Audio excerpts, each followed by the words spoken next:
rotating reports. So one month it would be planning, the other month it could be DOT, the next month AMATs, and so on and so forth. So just something that we're considering, and that's why the agenda this time around looks a little bit differently.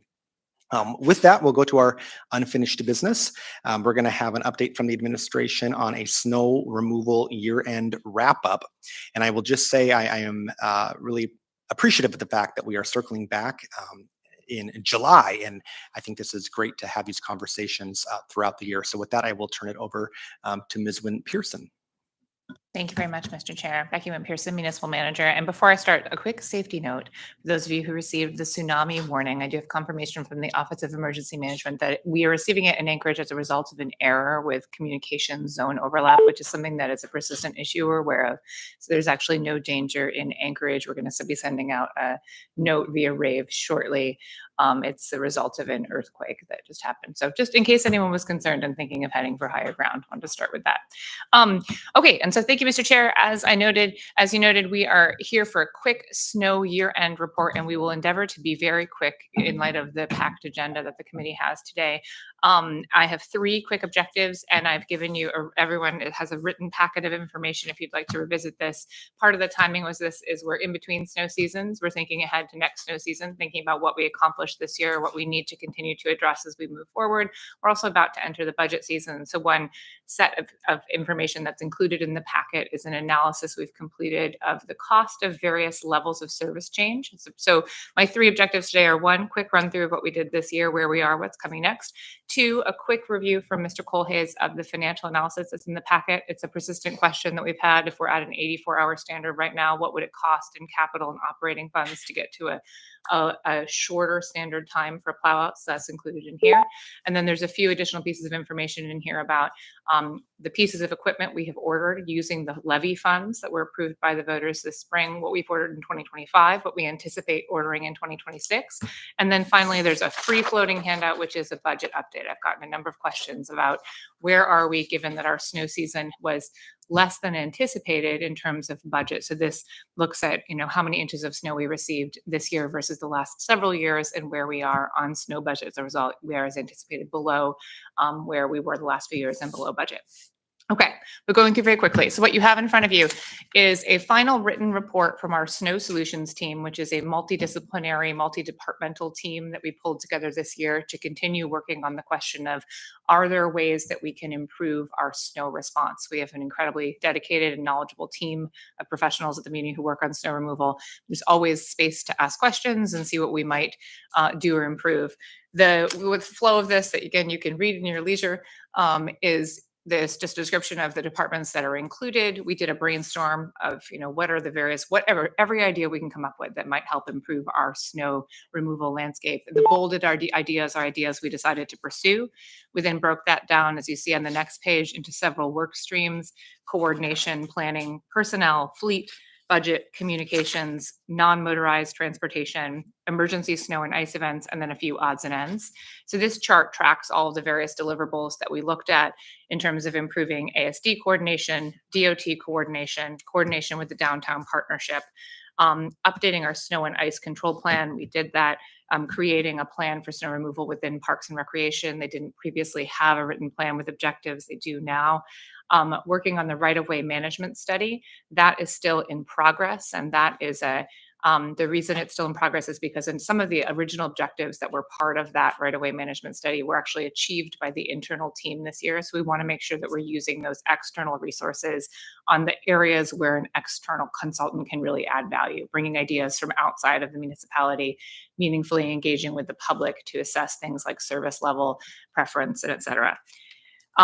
We added site enhancement PCNs within the transit department. That was something that had been identified as an issue, access to bus stops. We added personnel to take care of that. We, in the 2025 budget, included an operator pay change that was completed by administrative agreement that the body approved 2 months ago. And so that has been achieved to try and make our pay more competitive for snow operators. We've been working to more accurately track the state of the fleet fund. That resulted in an additional $3.7 million that was invested in snow equipment last fall. We did pass the levy measure that now is producing an annual approximately 3.5 million to augment our fund for the purchase of snow equipment. As the members who were here in the fall recall, we did an analysis of our snow equipment, and much of it was well beyond its useful life, and we were experiencing a lot of repair outages as a result. We've been working to track the budget. You'll hear from Mr. Colhase about our projections for different levels of service. We created a unified website, a single phone line that you can call for any information you want about snow. We put GPS on our snow plows. We named our snow plows. If you need to be amused, you can go visit what those great names are. My favorite is the Big Leplowski. And then I think the non-motorized area is the area where we've identified some additional work that I think we still need to continue to push through this year, including really settling on our ADA standard for snow clearing, building a real link between our safe routes to school and the sidewalks that we clear, and then also assessing like what is our big picture structural plan toward how we add sidewalks to the list of sidewalks that we clear as a municipality. Do we ever take them away? If a school closes, do we stop plowing those sidewalks? Is that the best use of our resources? So we have some work to be done there still. We revised AMC 2425 to make it a more productive tool for snow emergencies. And we've been exploring this service standard adaptation in terms of if we could change our level of service in order to get an initial kind of access plow out done in the event of an extreme snow event. So that's still an ongoing assessment as well. And then we have a bunch of different odds and ends. I think the most important ones are we're continuing to look at snow dump sites, what's accessible, where we could actually use, right now we're looking at whether we could expand the Davis snow dump site and do kind of a kill two birds with one stone approach, where we would clear out some of the trees that have been an attractive area for camping and also expand the accessible space for snow storage at that site. And then finally, we came up with a solution for Rockridge Drive, which was our last on the list of odds and ends. And so then we just have in the next page is kind of where are we going next. We have, again, as I noted, we have coordination things that I think are still an ongoing challenge. We want to complete that right-of-way management study. And then we really want to make sure that we are focusing on our approach to non-motorized pathway snow clearing and really digging into some of the issues that still remain there. And with that, unless there are questions, I will turn it to Mr. Colhase for a very quick summary of the financial component of the packet. I do have one question from Member Constant for you. Okay. Thanks. So I've been asking for about 5 years, and I guess I'll draft a resolution that requested formally. Nowhere in the communications plan is there any discussion of a text-based communication effort to neighborhood-specific areas. So it says, you will be plowed in the next 24 hours. Please keep your cars off the streets. We used to have a system that would go out and put up signs when we were going to come in and clear.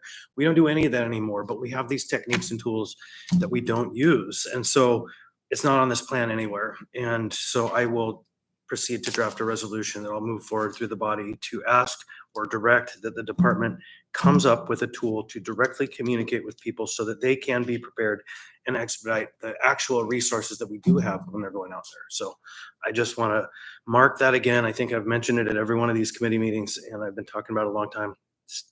Time for talk is over. Thank you. And then before we go to Kent, I want to put, and I have corresponded, I think Kent is researching this, but Potlatch Circle on your radar as well. There's, I think, a little bit of confusion over whose responsibility that is. There's been times that the municipality has done it, but then there might be the HOA. And so just want to flag that for you. And go ahead, Kent. Thank you, Mr. Chair. Members, glad to be here. Thank you, Becky. So this is the sheet I was going to work from, and I will be quick as well, but welcome to answer any questions either during the meeting or after or by email, however it might work. So as Becky said, we took a look at what it would cost in the way of people, equipment, and other resources in order to expedite, reduce the amount of time it takes us to plow it. Right now, our target is 84 hours.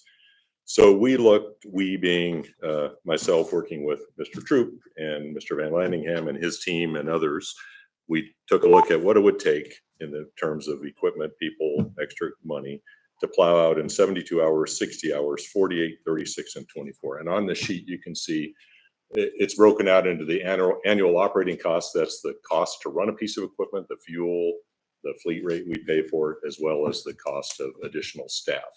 And then the capital cost is what it would cost in the way of equipment. And then when we get further down into shorter timeframes, what it would cost in the way of additional storage for equipment. So annual cost and a capital cost for each increment. You can see at 72 hours, it's a relatively modest increase. That I would comment that in the package, you'll find the breakdown of costs that people were hiring. We would propose to hire their annual cost, the equipment we would need, graders, pickups once we get into hiring more supervisors, things like that. So starts out relatively linearly from 72 hours up to 40 through 60 hours. And then when you hit 48 hours, you see a huge increase in the capital costs. And that's because at that point, we do not have enough warm storage to store the number of graders that we would need to have on staff. And the way that equipment works now, as opposed to 25 or 30 years ago, is that it is very temperature sensitive and it has to be stored in a warm environment or we have operating problems with it. So on the next page, I won't run through all the assumptions, but there's a number of assumptions. And the analysis right now is based on using grader teams of 2 graders. It's based on our what we use now is an average snowfall, 6 to 12 or 14 inches. Once we get beyond that, it really starts pushing our timelines out because we end up having to back up and more passes to clean the streets and driveways and things like that.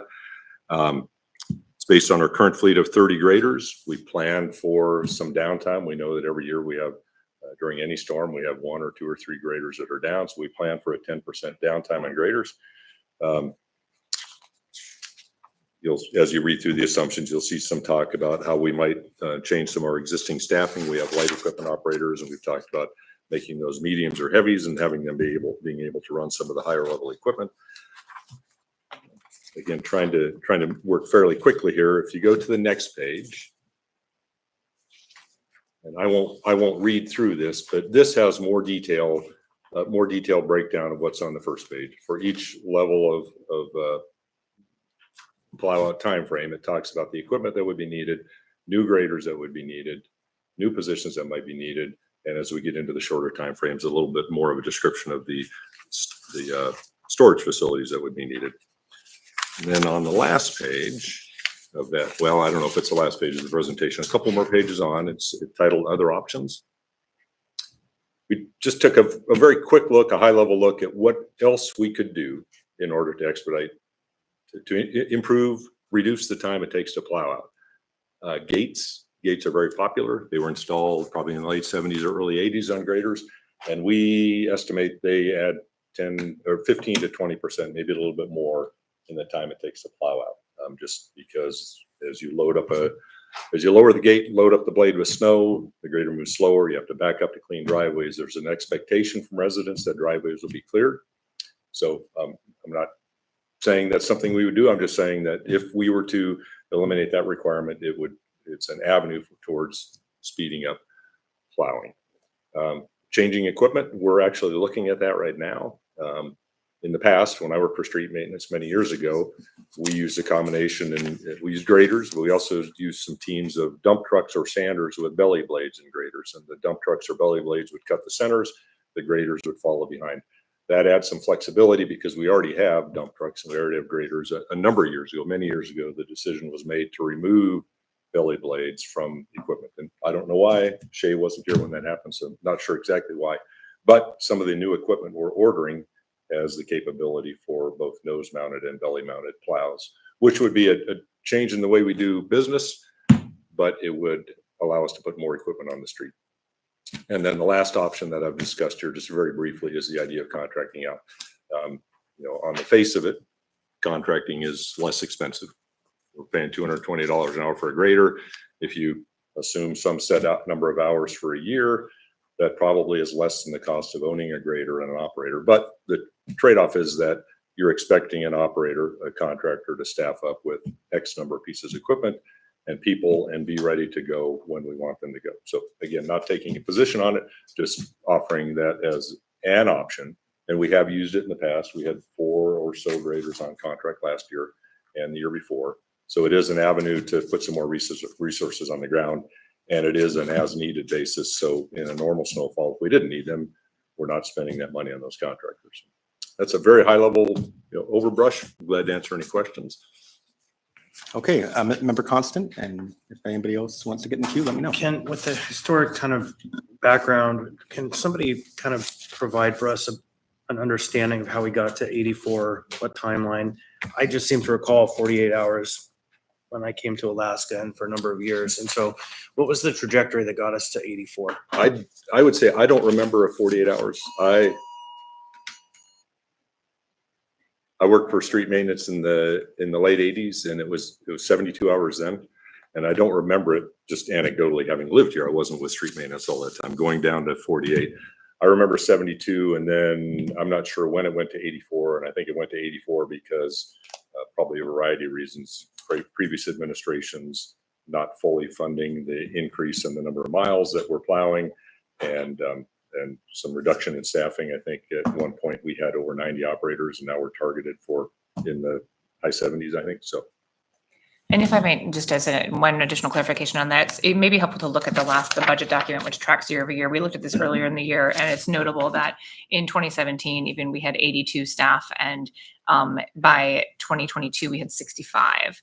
And we also did track the increase in lane miles. It's not included on this. It was in a previous presentation. I can dig it up if it's helpful, but we have seen an increase in lane miles that we are responsible for, corresponding with a decrease in support for staffing and an aging fleet that has not been replaced at the level that it needs to be in order to keep it fully in service. So I don't have a very concrete analysis of why we went from which, a set of hours to a slightly slower standard, but looking historically at the map of resources, it's clear that we're facing an increased accountability and a decreasing set of resources, which has led over time to a longer standard for a plow out. Of course, more variable weather. Okay, yeah, every mile of lane is a mile to be maintained.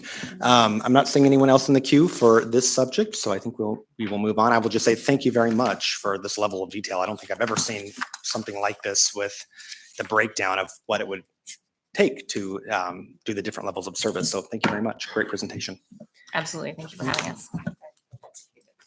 Okay, at this point, what I'd like to do, so our next topic on unfinished business is a Vision Zero report and progress update. We do also have the Central Region Director, Mr. Holland, here. And so I think he has a couple other things he wanted to present briefly to the committee. And so maybe what I'll do is invite Mr. Holland up, and as well as the presenters on Vision Zero, you guys can come up, and we'll throw it over to Mr. Holland first, and then we'll hear our Vision Zero update. Great. Thanks, Mr. Chair. Sean Holland with the Department of Transportation. I wanted to say thanks for the invite. We're here voluntarily. I'm very happy to provide my staff's time to update you guys on what we have going on. And we feel like I think I have over 400 employees that live in Anchorage, passionate about the success of the transportation in the city in general. And I think a collaborative effort like this gives us a better chance for success. So thanks for the invite. Just a couple things that I wanted to mention is that a long time coming, but the STIP Amendment number 2, that's the Statewide Improvement Program. Amendment number 2 was approved on July 14th. And that's our funding plan for 4 years. This year, the DOT is going to deliver probably one of our biggest programs ever for construction. We're anticipated to award over $900 million worth of construction before the end of September. That it's a statewide list, but there's a lot of projects in Anchorage that are going this year. Justin put together a newsletter that's monthly that we're trying to get out. We started last year with the legislature, but we figured we're putting it together, so we kind of shared it wider than that. And you guys should be on that list. If you're not, send me an email and I'm happy to put you on the list. The last one went out at the end of June, so we anticipate the next one the end of this month. There's one issue with the STIP is that the state match that's required to deliver the federal program is short in the capital budget. And so generally 10% of our projects are funded by the state, 90% by the feds. And in this amendment number 2, it shows that some projects in Anchorage, but projects statewide are going to be pushed. The construction year is going to be pushed.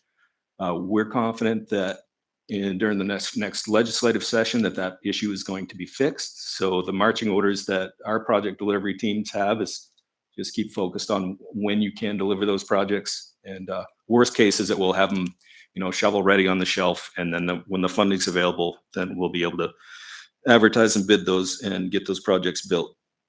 In winter maintenance, had a good visit with our Anchorage district yesterday, much briefer than the previous reports, but Anchorage district is looking pretty good. We have 36 operator positions. Right now we have 35 filled. All of our dedicated winter equipment is currently running and ready to go for winter. We have like 9 trucks that we convert between summer use and winter use, and obviously those won't happen until the fall. We still have a relatively high vacancy rate for our mechanics, and that snow removal equipment is our high maintenance items. So we're keeping an eye on that. We have the ability to use external shops, and we have been doing that some, but sometimes it's not really in the budget to do that. We have the on-call contracts again this year to help us level some of those resources so that if we get an event that we can't handle with our staff, we have the ability to call contractors and help us out. We were able to get some at least new to us pieces of equipment this year. We got a big blower. We got some blower units that go on our ag tractors. Not so much useful for our smaller sidewalks and most of the stuff, say in Midtown, but certainly for our separated pathways around town, that those things will be helpful. This year, again, the budget's a challenge for us. Generally, and for the entire central region, our operating budget is about $50 million. We have 4 districts. In addition to Anchorage, we have Mat-Su, Kenai, and then Western Alaska. Out of that 50 million, we were asked to cut 2.1 million from the budget. I don't envy that job of trying to balance a budget with the current oil prices that we have. So we've been asked to do that as our part. And our management plan includes discounting what's already some discounted equipment replacement rates. We'd like to add some more sidewalk snow blowers, but not going to be in the budget this year. And it may also affect our ability to purchase some commodities such as sand and salt. Probably wouldn't see an impact on that until the following winter because of the time of year that those commodities are purchased. But anyway, those are some of our challenges. We still have those challenging areas in town to clear some pedestrian facilities. There's 3 of those major corridors that we're required to haul. It's Minnesota, Fireweed, and then Seward Highway between 36th and 15th, which I know is going to be a focus this year. But we're going to prioritize those hauls and try to get those done earlier this winter. That's all I have for standard information. Okay, I think, Sean, are you going to stay up for the Vision Zero? Yep, I'll just kick Piece. it off and turn it over to the expert. Okay. Before we go to that presentation, do members have questions, or do we want to? Okay, let's go ahead and do the Vision Zero update, and then I anticipate we will have a robust conversation. So we'll kick it off. Go ahead. Sure. Yeah. Well, and thanks for your motivation. I think when we first started this group, I asked the assembly to keep us accountable and keep that sense of urgency. So we have heard that. We can make improvements to our infrastructure. Changing driver behavior, is also important. Some of those leading conditions that are common nationwide, but in Anchorage too, in those pedestrian fatalities are distracted drivers, impaired users, and failure to obey traffic laws. Things that I think you'll hear more about it later, but those trying to cure some of those things as well as the infrastructure problems. The federal process is not a quick process, particularly within the AMAT's boundaries, and I think you're all aware of that. But there are some things that we can do, and I'm going to try my hardest not to steal any thunder from the group here. But we have a little bit of state capital funding from other projects in very specific areas of town, and so we're kind of moving forward on some smaller projects in those areas. And then the Vision Zero group was also able to identify federal funding that will allow us to make small improvements to intersections where we have had a fatality. There's some limitations to that. And again, I'll leave it to the group to share that with you.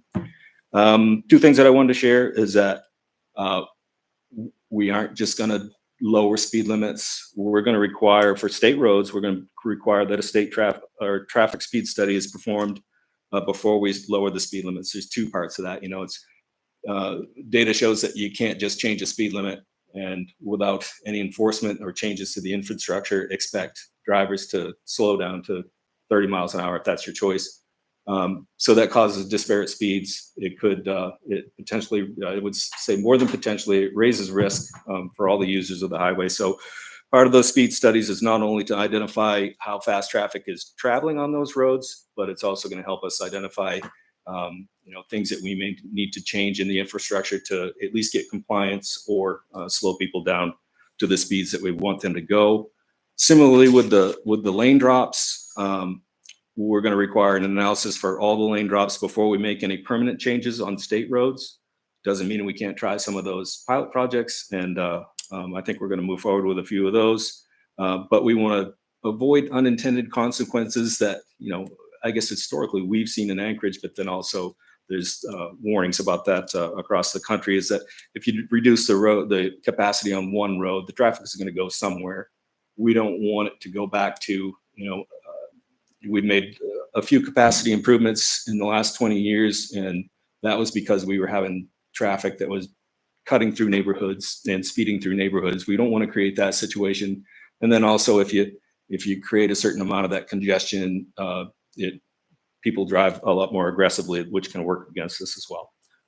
I know those two things came up, so I wanted to state that that's my decision, and that's the way that we're going to proceed on state roads. And at this point, I'll turn it over to these guys, turn it over to the experts to tell you what we've been up to. Okay, thanks, Sean. So Brad Coy, Municipal Traffic Engineer. I'm going to kick us off with the Vision Zero presentation.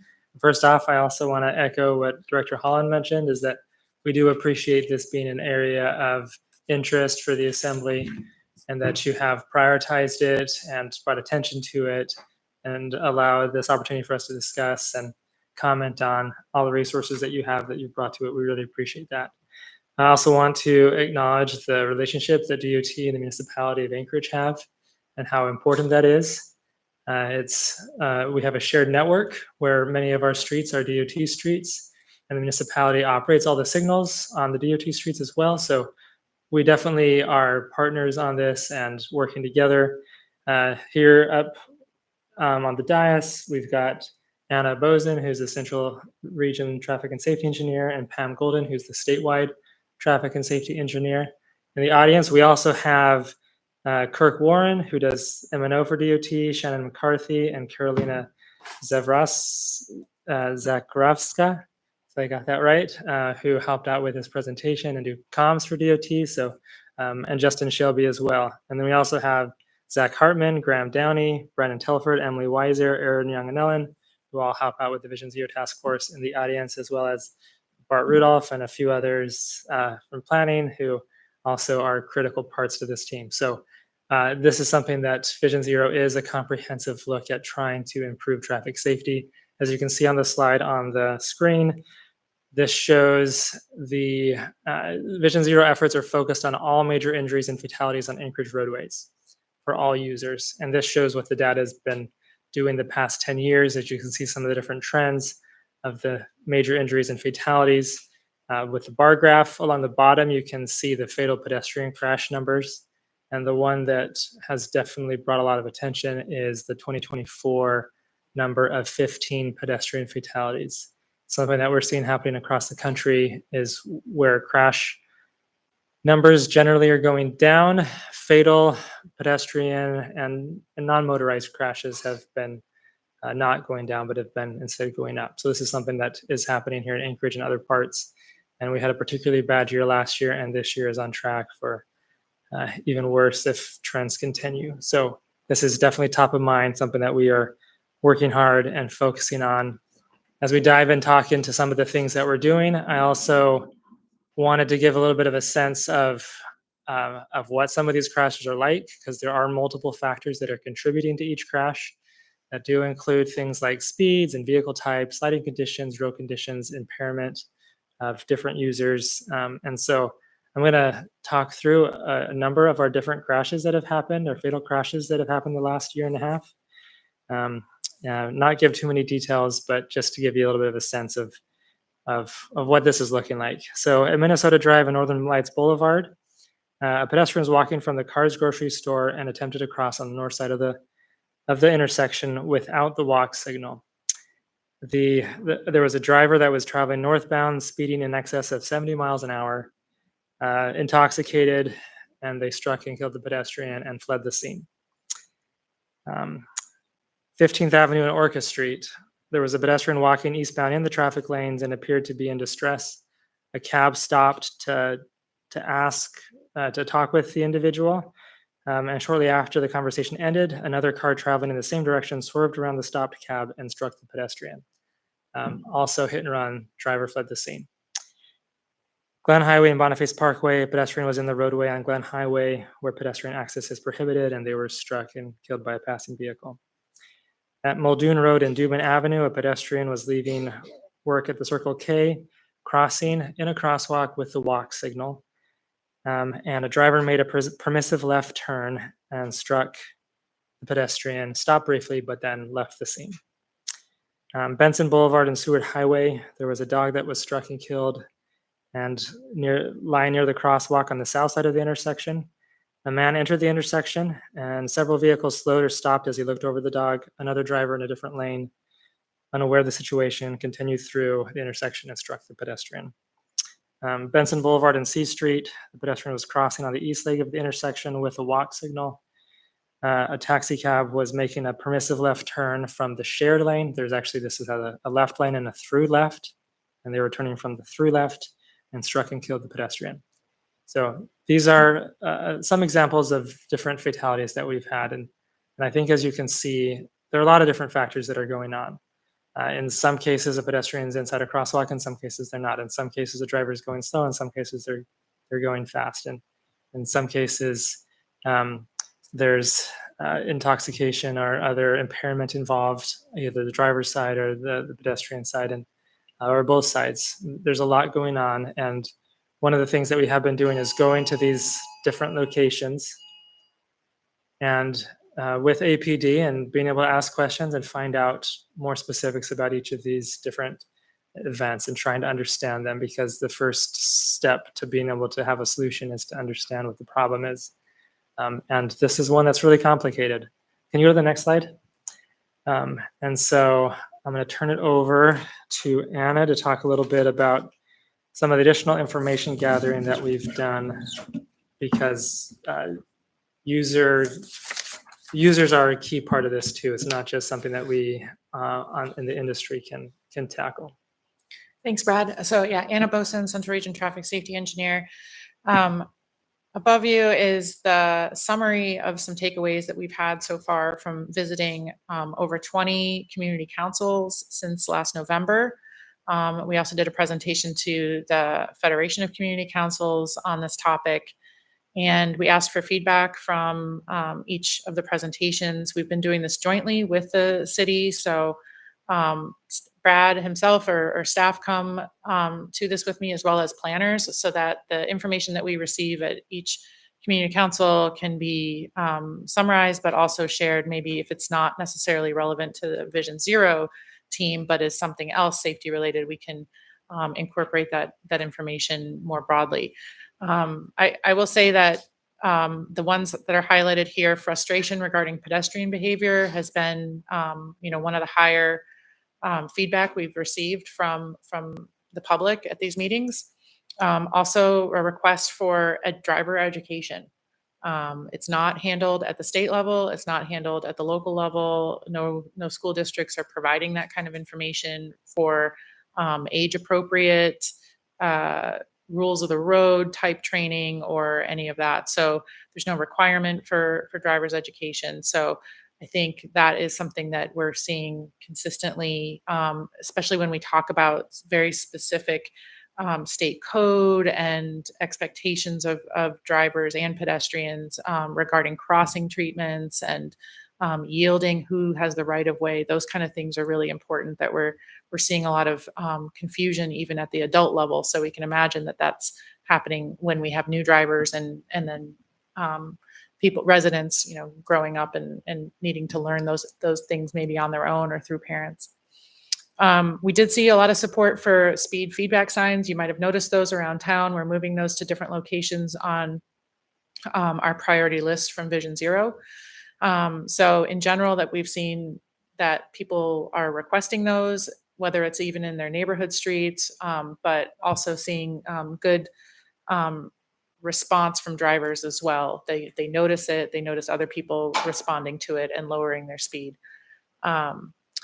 Mixed feedback on speed limit reductions.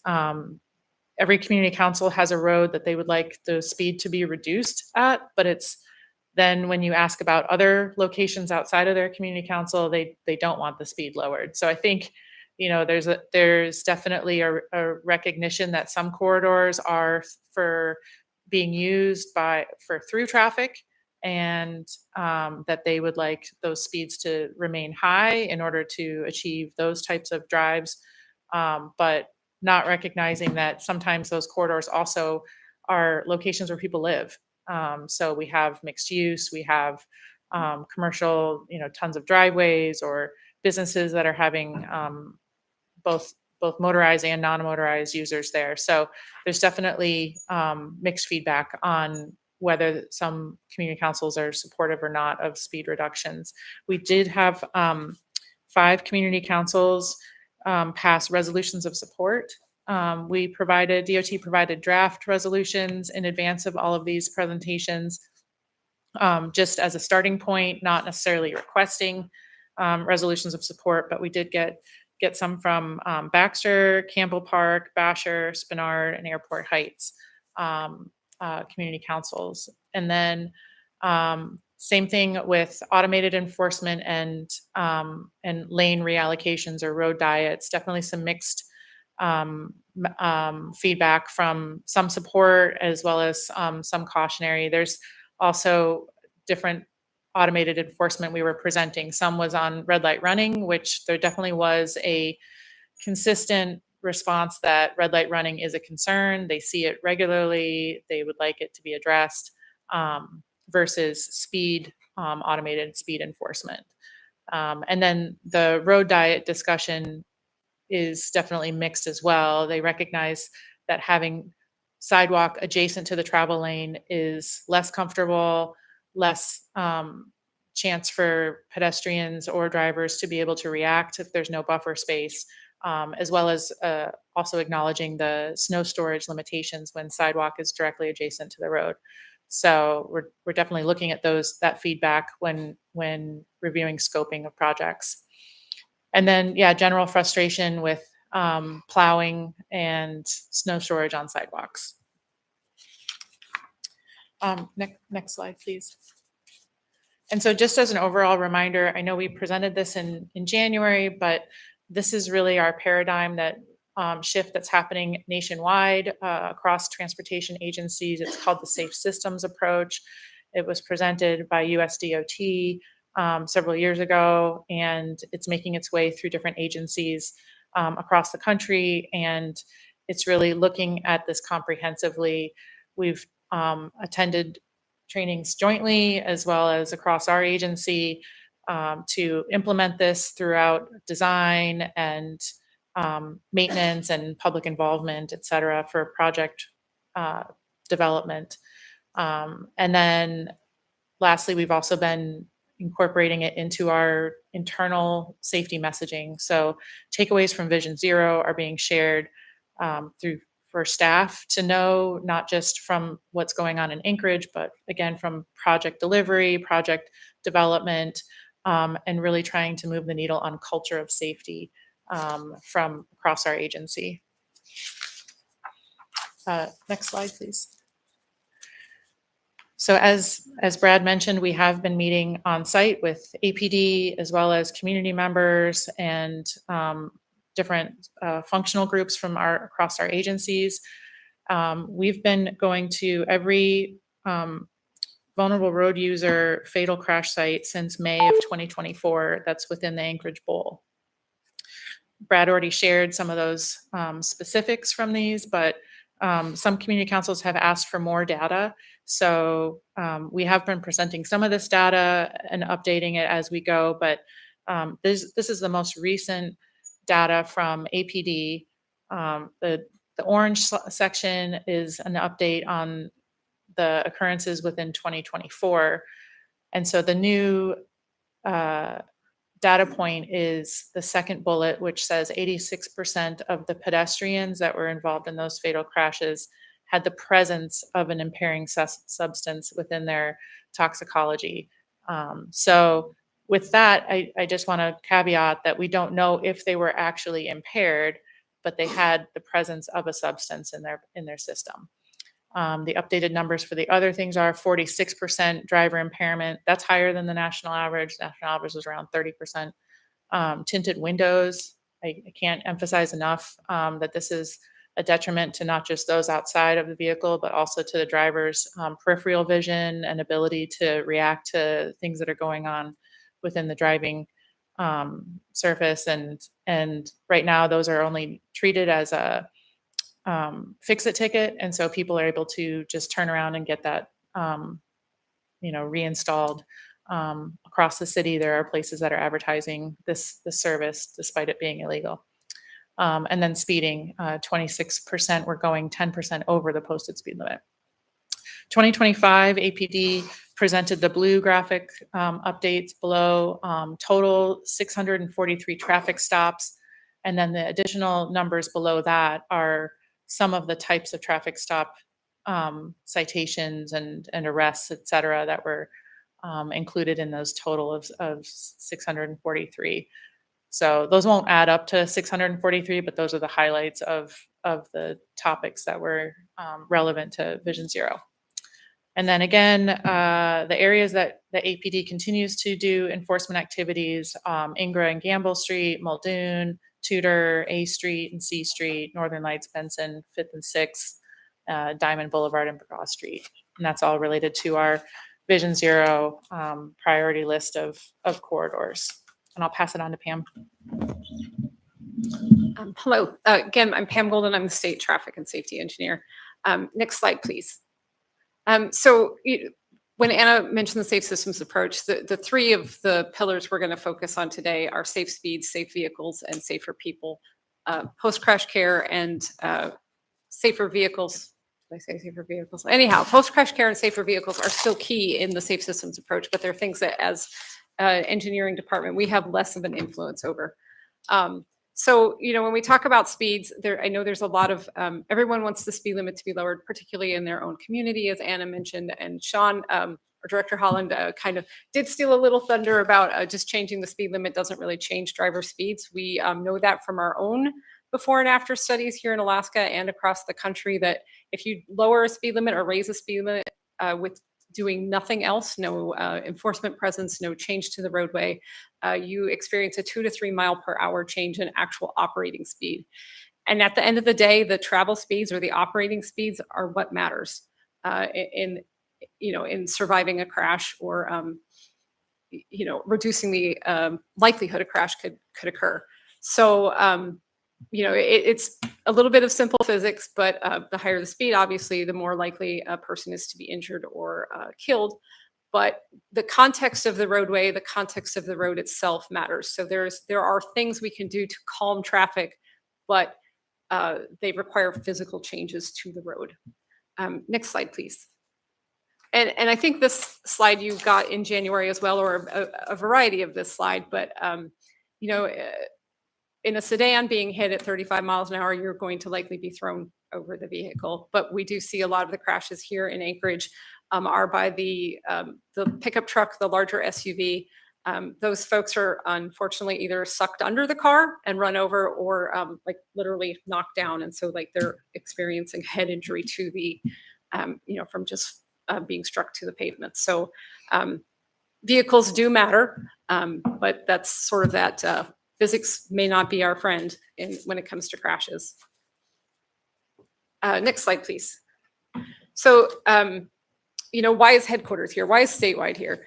Well, we have things that we're doing from statewide that do have the ability to make an impact here in Anchorage. We have a couple of programs. One is our Partners in Safety program.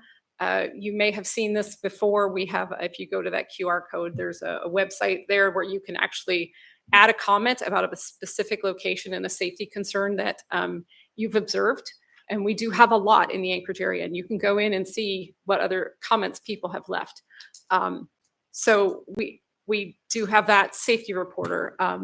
As was mentioned by somebody, we have a statewide VRU, Vulnerable Road User Rapid Response Fund project that was set up that, again, stealing someone else's thunder, we'll be using at Benson and C to initiate some changes that we can do because it's not ground disturbing. So it's something we can apply quickly. We have a retroreflective gear project that we're getting different things and being able to hand them out to the Anchorage Coalition to End Homelessness. Did I get that title right? But also at fairs. So we're trying to get this high visibility gear to people across the spectrum of potential pedestrian and bicyclist users to have more of that gear out there. Our Highway Safety Office, as Anna mentioned, there's no driver's ed requirement. We do have grants to Center for Safe Alaskans, Bike Anchorage, APD actually receives grants from the Highway Safety Office, but Center for Safe Alaskans does a lot of the outreach to younger drivers in the area. So that's our one sort of way into the education piece in young drivers. So those types of activities are occurring. We are getting ready to film actually next week some footage to do some PSAs, particularly around two areas, work zone safety, not as important necessarily into our conversation today, but the other one is focused specifically on pedestrian safety. So we want to focus on those turning movement crashes, as Brad mentioned, 2 left turn crashes on it was a walk signal and a permissive left. And then the A pillar in your car and how that blocks it. So we are, looking to show what that looks like to the driver, also what that looks like to the pedestrian, in that same location. Like everybody needs to sort of pay more attention. And that A pillar, particularly, I drive a large SUV, it blocks a lot. And I know that's common. And another focus, when we talked about pedestrians with potential substances, we want to make sure everyone gets home safely. And I know there's been a lot of education out there on not driving impaired, but we want to also raise the idea of if you've been out drinking, walking is a safer choice, but make sure you have someone with you who can make sure you are safe, a safe walker as well. Yeah, speeds, it's hard to judge the speed of an approaching vehicle, particularly if you are under the influence, to expect pedestrians everywhere and to wear that high visibility gear so drivers can see you. It's back to you. Next slide, please. Thank you. So what have we done so far, and then what's coming up for action items from across our agencies? Last fall, DOT submitted 3 HSIP nominations. That was for Gamble and Ingra, Northern Lights Boulevard, as well as the Seward Highway Variable Speed Limit Project. And then we also submitted this spring follow-on supplemental nominations that are listed here. So Mountain View Drive, lane reallocation with crossing treatments and lighting, A Street, also a lane reallocation, new signal, some pedestrian walkway connection to the trail network there. And then Vision Zero implementation was going to be additional signing, striping, speed feedback signs, and implementing any speed adjustments based on the speed studies that Director Holland mentioned earlier. The city, again, as Brad mentioned, is a partner in this, a very important partner regarding signals. And they've been doing some really innovative things to look at implementing some adjustments in signal timing for addressing speeding. So rest on red is where all 4 approaches of a typical intersection during late time hours when it's not peak travel time.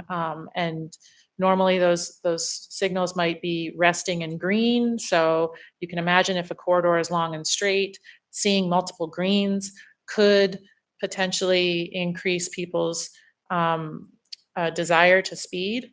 And then again, that reduces their reaction time and distance if in case something were to occur. So during those low traffic volume times, if we have those intersections resting in red, all 4 approaches have a red ball. And as a car comes up, the detection will sense the car coming as the car approaches and just slows down slightly, and then it'll be green. The benefit of this is, again, it doesn't show the driver a sea of green, so they're not going to ramp up and speed as they approach. But also, if there is a pedestrian in the area and they hit the button, they will have immediate walk sign on. So you can imagine many people will come to an intersection if they're on the side street and the main line is in green. They'll be sitting there in the middle of the night and say, "Why am I waiting here?" So this is actually helping side streets as well. So they've implemented it now at these 4 locations, and they're looking at doing an additional number of locations as staffing and timing allows it. And they're doing analysis as well on how it's performing during this rollout. And then Elmore Road, that was one of our action items from our Vision Zero task force. We have moved forward with reducing the speed limit after completing a speed study for the north portion of Elmore Road in the active capital project going on. So those speeds have been reduced. And then we are looking at some additional treatments in the southern section and performing an additional data collection and analysis starting August 4th in the southern section of Elmore Road to look at ways that we can, again, with what Director Holland and Pam mentioned, additional treatments are needed in order to really get those speed limits down to the desirable 35 mile an hour. Next slide, please. So again, some more next steps. Pam alluded to Benson and C, Northern Lights and C. I know that the signals department is looking at implementing leading pedestrian intervals at these. This is when a pedestrian will see the walk sign before drivers see a green ball. So that gets the pedestrian into the crosswalk so that they are more visible to the drivers, that it's clear that drivers have to yield to them because they're already in the crosswalk. And so that has been a national best practice that's being implemented in other cities to get better compliance and safety benefits across all users. We're also performing additional speed studies. So we have an active Tudor and Muldoon speed study going on right now. I know that the city is working on Spenard and the downtown central business district going to 20 miles an hour.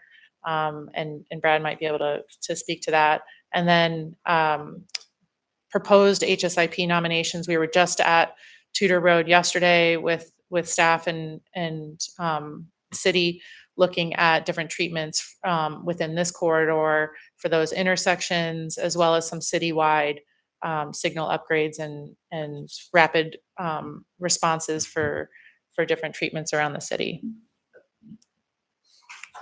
Next slide, please.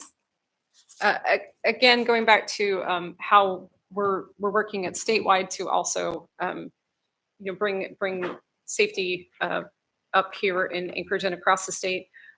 Road safety audits are what Federal Highways has a list of 29 proven safety countermeasures. Leading pedestrian interval is one of them, but road safety audits are one of them. And I know less studies, more action. I absolutely hear that.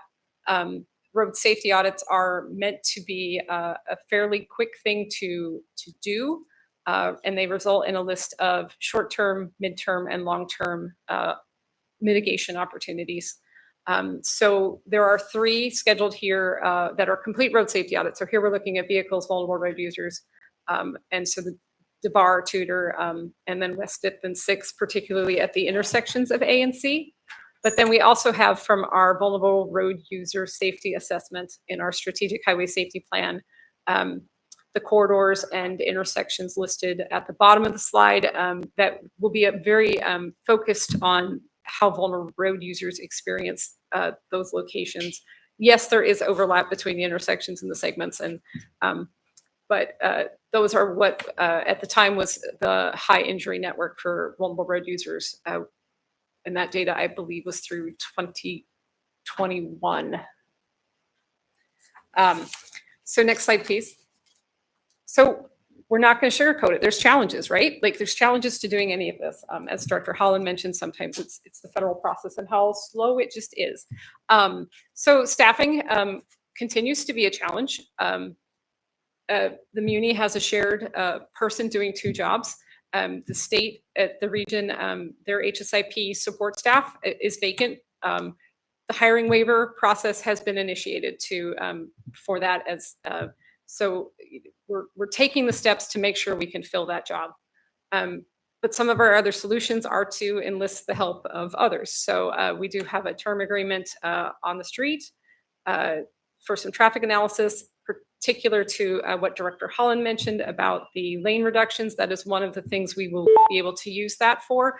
It's for all traffic engineering though. So it can be used for that, but we also have the opportunity to use that term agreement for any time we need some support that we just are struggling to staff.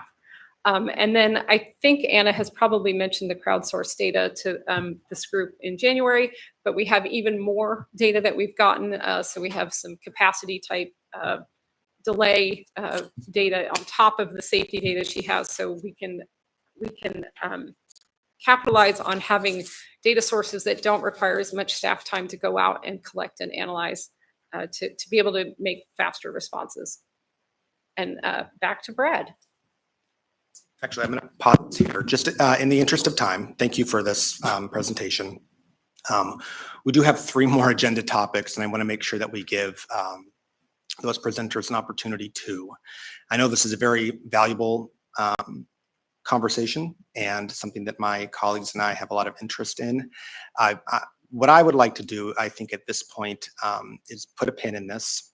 And before we get to the high crash network portion of the presentation, and then looking at the level of detail of the different AMAPS projects that are programmed, I think that would be a great update for our next meeting, because I think there's a lot of interest in the road diet conversation and how that impacts, if you want to do this greater level of analysis, what does that do to projects like Fireweed, for instance, that are already programmed in the tip to have a lane drop.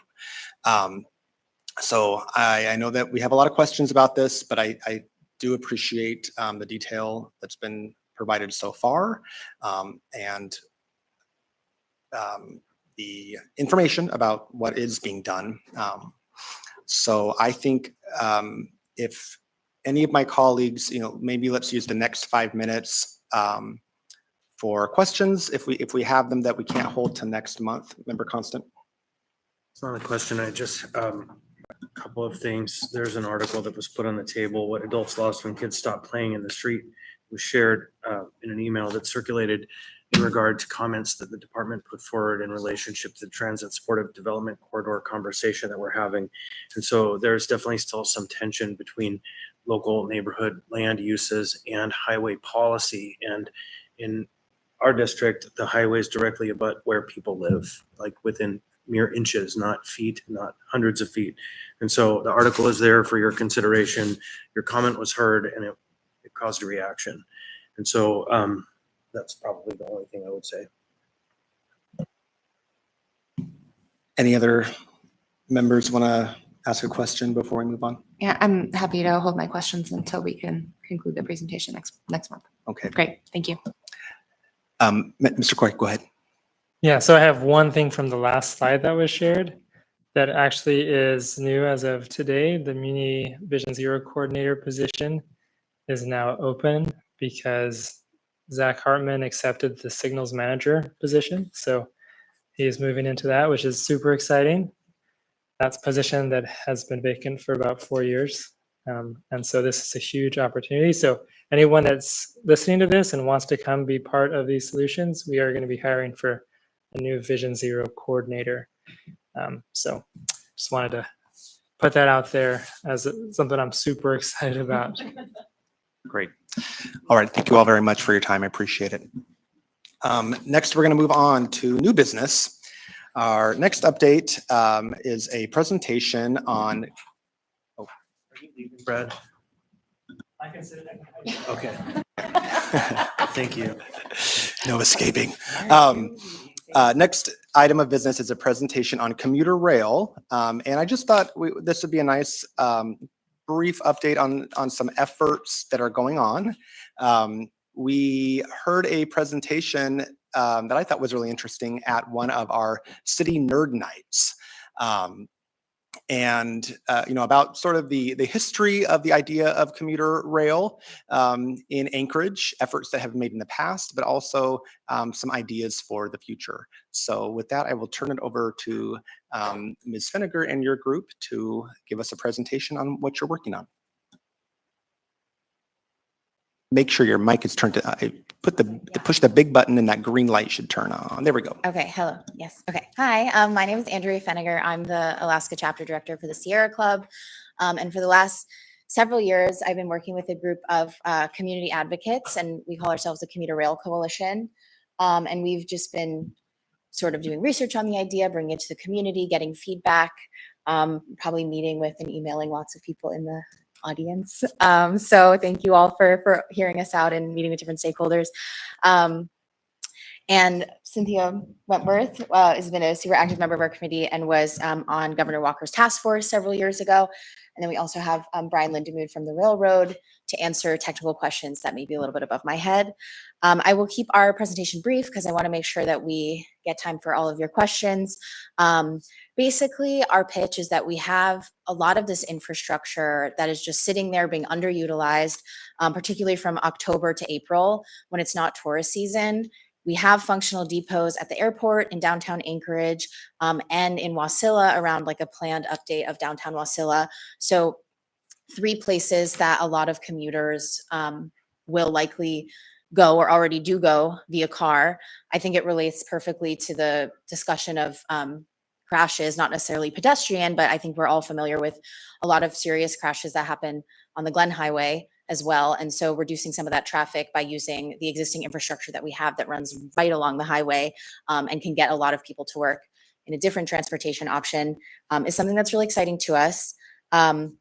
Also in the winter, trains are one of the best transportation methods for severe winter weather. So would help mitigate traffic on really bad snow days, could travel for people who are uncomfortable driving on ice. I know I avoid the highway during certain weather. So I'm sure there's a lot of people who maybe don't have that option who would like a different option or do something similar. This project has been studied every few decades for the last several years. The last ridership study that was done was in 2009, and almost 2,000 people said that they would take the train. I mean, we can assume that with the population boom in the valley, that would be even higher now of bringing both workforce and customers into Anchorage. But kind of where we sit at this point is that we've done enough studies, and the best way to find information is to just run a pilot program. So that's kind of what we're bringing to you today and hoping to find help from this committee in moving to the next step. If the pilot program just ran from October to April, there would be very little capital investment that would have to be done because we already have all that infrastructure. The only things that we could come up with was a sighting at the Wasilla Depot and some very minor enhancements and some sort of ticketing system that would all be pretty negligible in the cost. The sighting would be the only substantial investment that would be needed.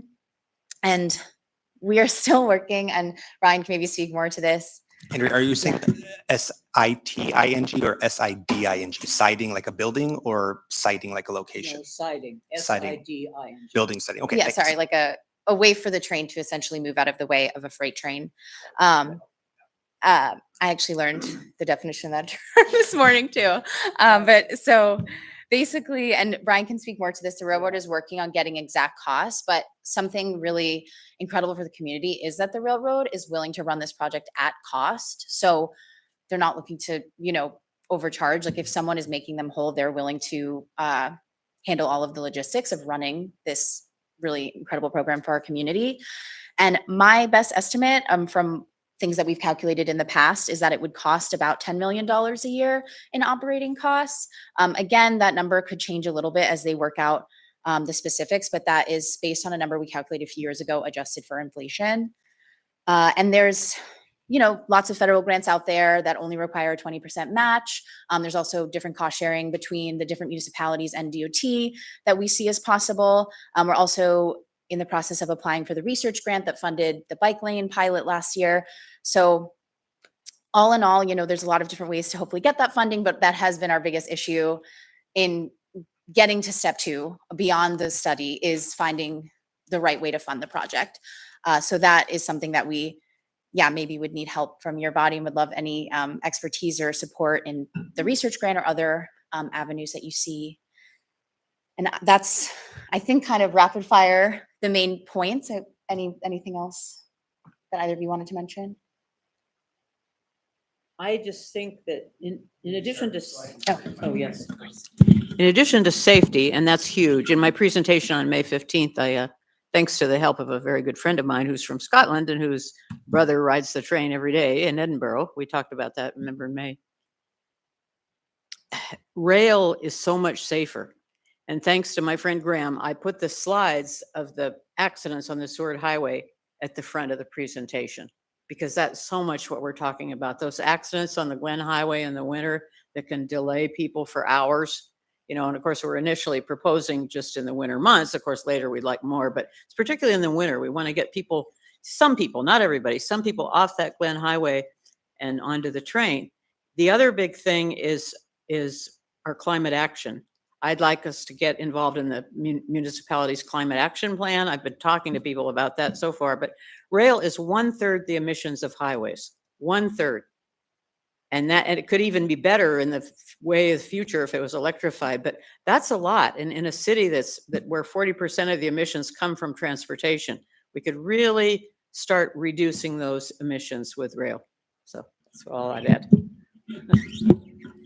And sir, would you mind maybe speaking to, I guess, the railroad's interest in this, or posture on this, or what type of support you'd be looking for?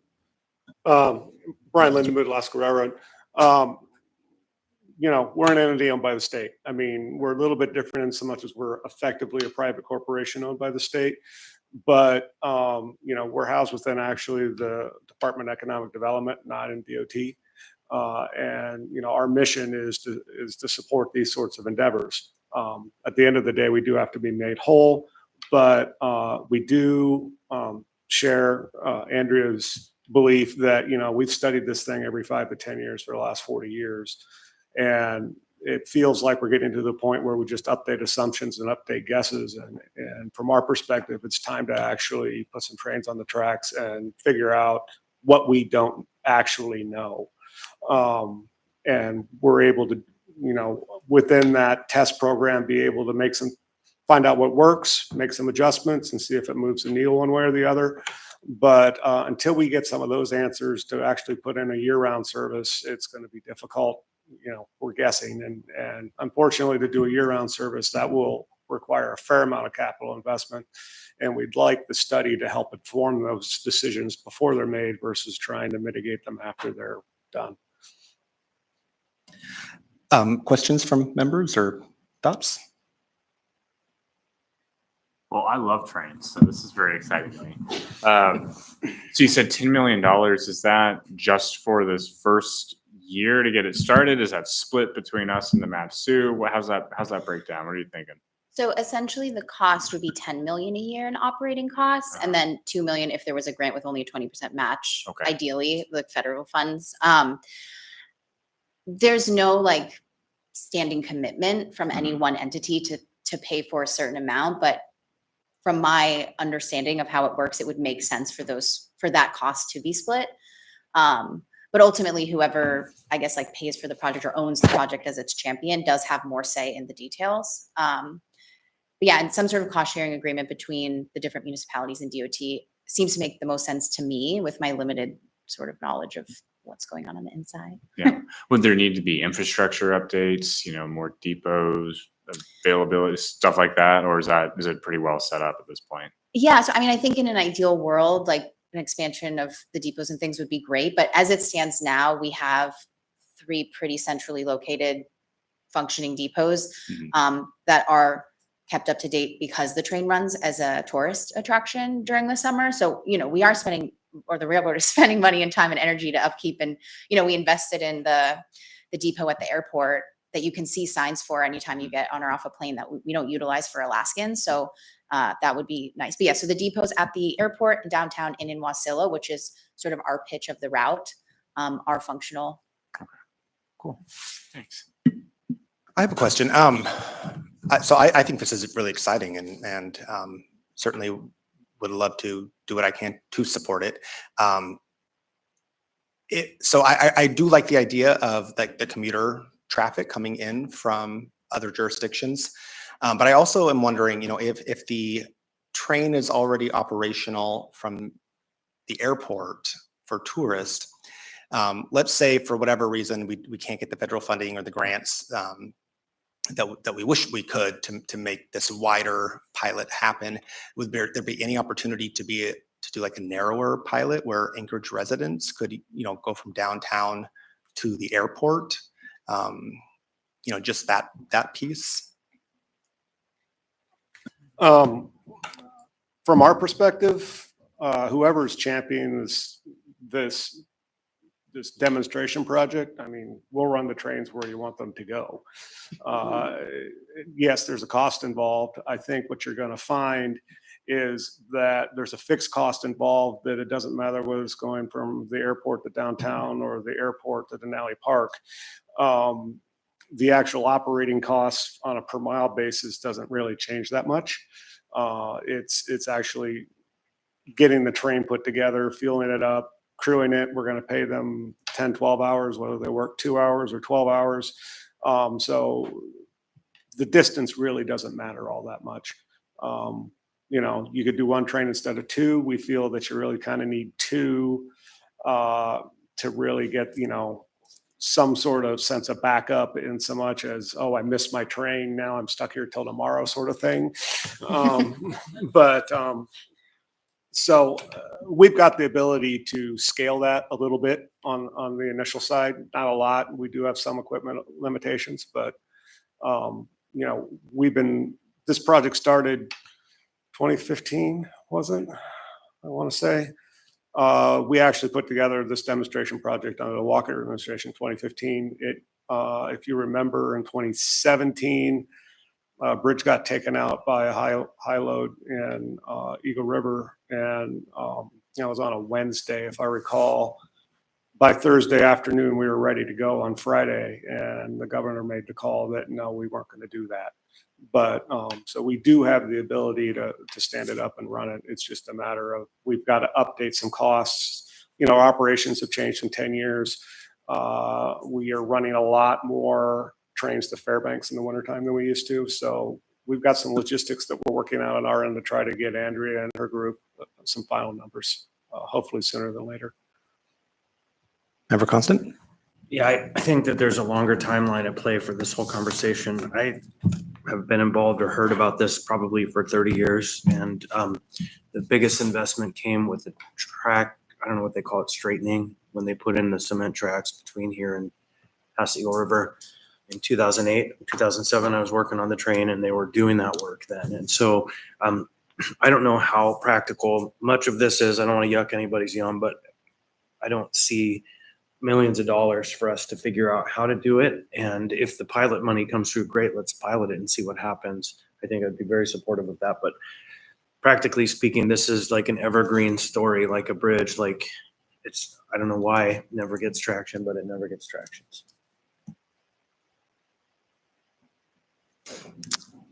Ms. Baldwin-Day. Yeah, what is the possible timeline for being able to see an updated spreadsheet or updated numbers on what a pilot like this might actually cost in today's dollars? I'm actively negotiating with our finance department right now. So they've given me numbers. I don't like them. I have them sharpen their pencils and change some of their assumptions. So I would like to think here within the next 30 days, it'll be pencils down. Great. It'd be wonderful to see those as soon as they're available. Thank you. Okay, thank you all very much and keep us in the loop. Yeah, thanks. If I can make, one final point.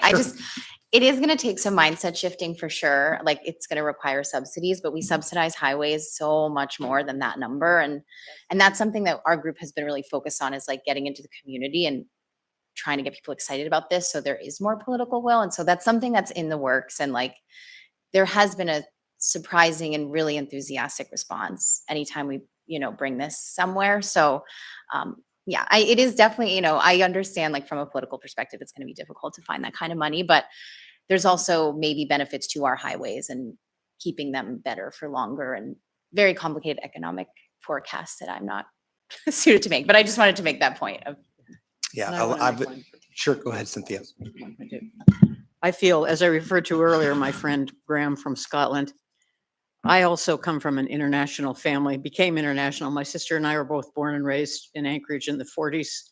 She moved to England in 78. My nephew, who's like my second child, who's actually an old running buddy of Christopher Constant because he's lived here in the past, he rides the train all the time, okay?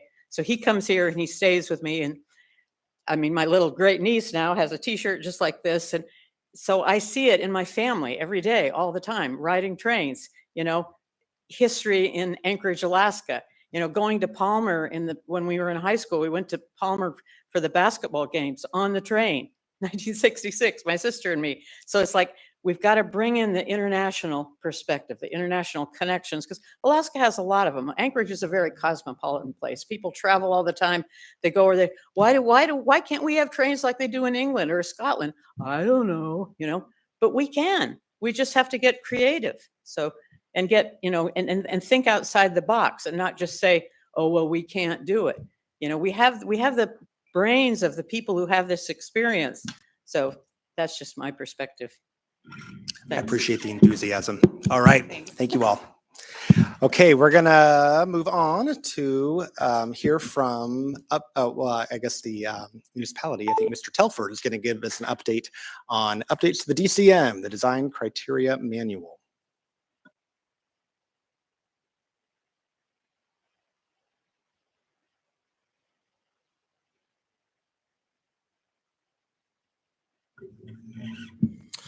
Hello, I'm Brandon Telford with the Project Management and Engineering Department. My role there is I am the engineering manager, and one of my duties as the engineering manager is kind of keeping our criteria and specifications up to date. We recently did an update on our specifications, so we have a 2024 version of our specifications that we rolled out, and now we started work on kind of restarting a design criteria manual update. So next slide. So I wanted to just start out with how to find the design criteria manual. If you hop onto any search engine and just type in Anchorage DCM or Anchorage Design Criteria Manual, it's available online in PDF. I've also got a code you can scan with your phone there to take you right to our website. It's been on their website for a very long time, used widely in the community, extensively by the Anchorage Engineering and Landscape Architecture consultant community. A lot of the engineers, the engineering consultants, if you talk to them about the design criteria manual, they'll tell you they are experts in the design criteria manual because that's one of the ways they get work. Next slide. So what is the DCM? It establishes minimum standards for 8 categories that include streets, drainage, landscaping, trails, lighting, traffic control, public transportation, and engineering plans and specifications. And those standards are specific to Anchorage climate, geology, and topography.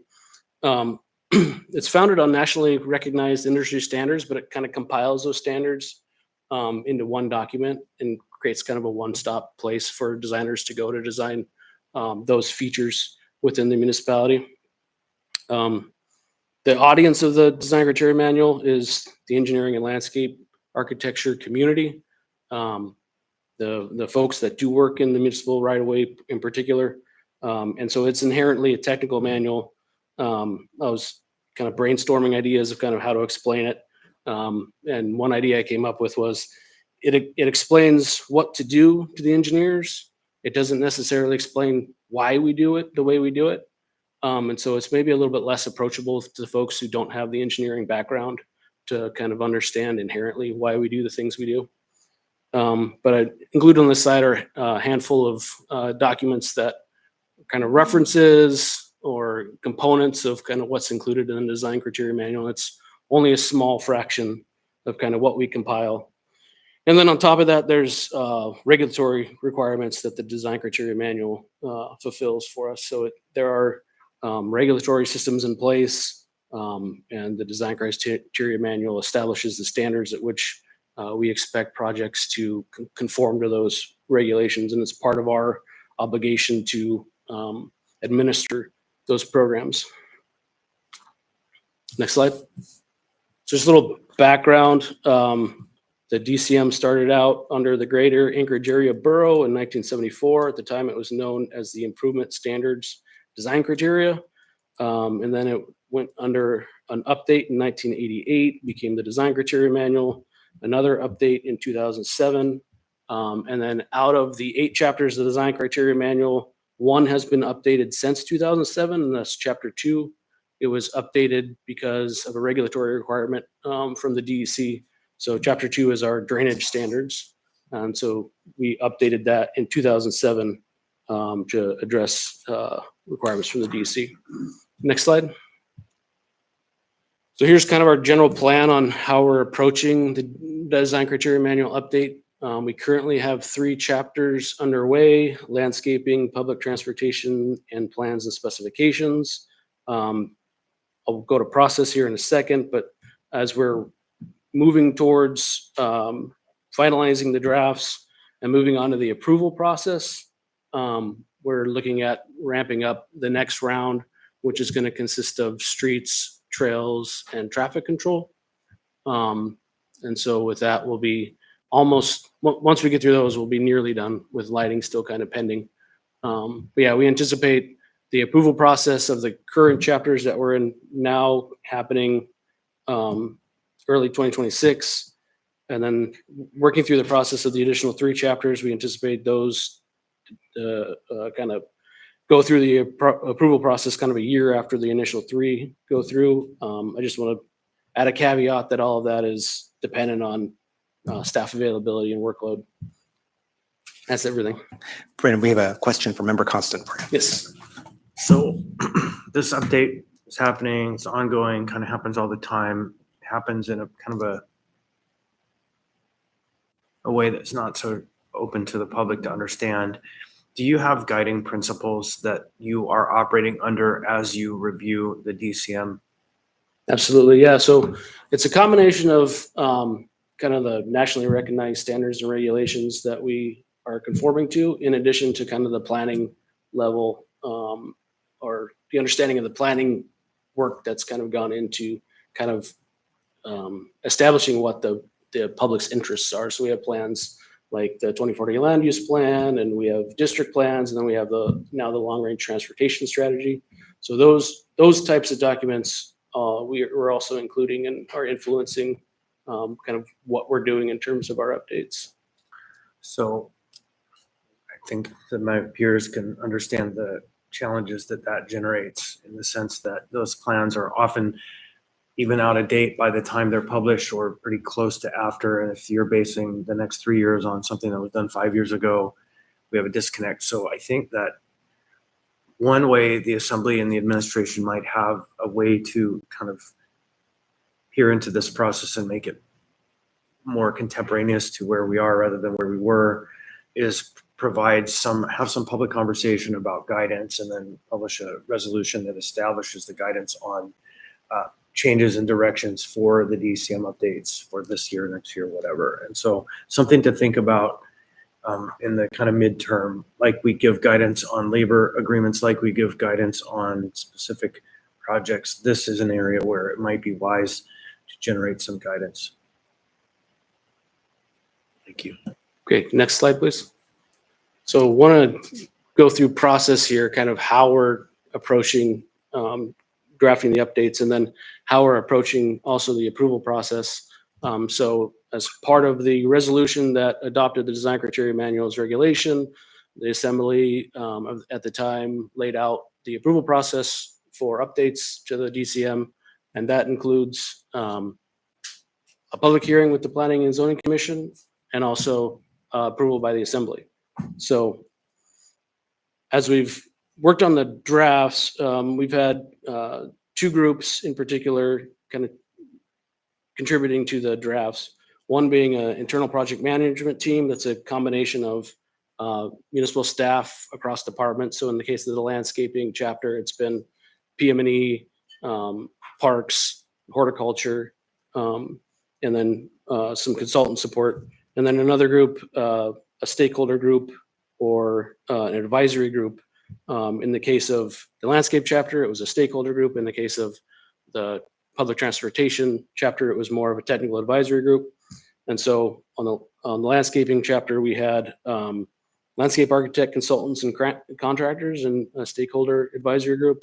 In the case of the public transportation chapter, we had transit planners, bus operators, and maintenance staff, including MOA transit maintenance staff, as well as MOA and DOT street maintenance staff contribute to those. So that gets us to a point where now we have actually both Chapter 7 and Chapter 3 posted to our website right now for public comment. And so now we're in the public comment period where we're letting groups know and individuals know that that the documents are available for them to review and comment on. And all of that is being done in preparation to get us to a public hearing draft that we will ultimately submit to the Planning and Zoning Commission for the public hearing. And so we'll move through our public comment periods. We'll revise the draft as appropriate based on the comments that we receive. Then we'll submit that draft to the public Planning and Zoning Commission. Go through a public hearing with the Planning and Zoning Commission. Prior to that, will actually be the agency review. So we'll have another round of comments that will come directly from the agencies that review the Planning and Zoning submittal. And so we'll work through those comments, get to a hearing with the Planning and Zoning Commission, ideally get a recommendation from the Planning and Zoning Commission that the Assembly approve the document, and then we'll move forward for Assembly approval. And then next slide. So a couple of the general things that we're hoping to accomplish across the DCM update, not necessarily specific to the chapters that were currently available for public review. So one is implementing the safe system approach. Obviously, there was some discussion about the safe system approach with the Vision Zero group. We're looking for ways to revise our criteria to better implement that approach.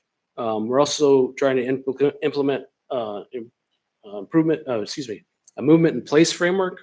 The design criteria manual actually has a sort of a movement in place framework built into it where it has different standards, for instance, for an arterial road or a collector roadway in downtown versus an arterial or collector roadway in a suburban area versus an arterial or collector roadway in a rural area.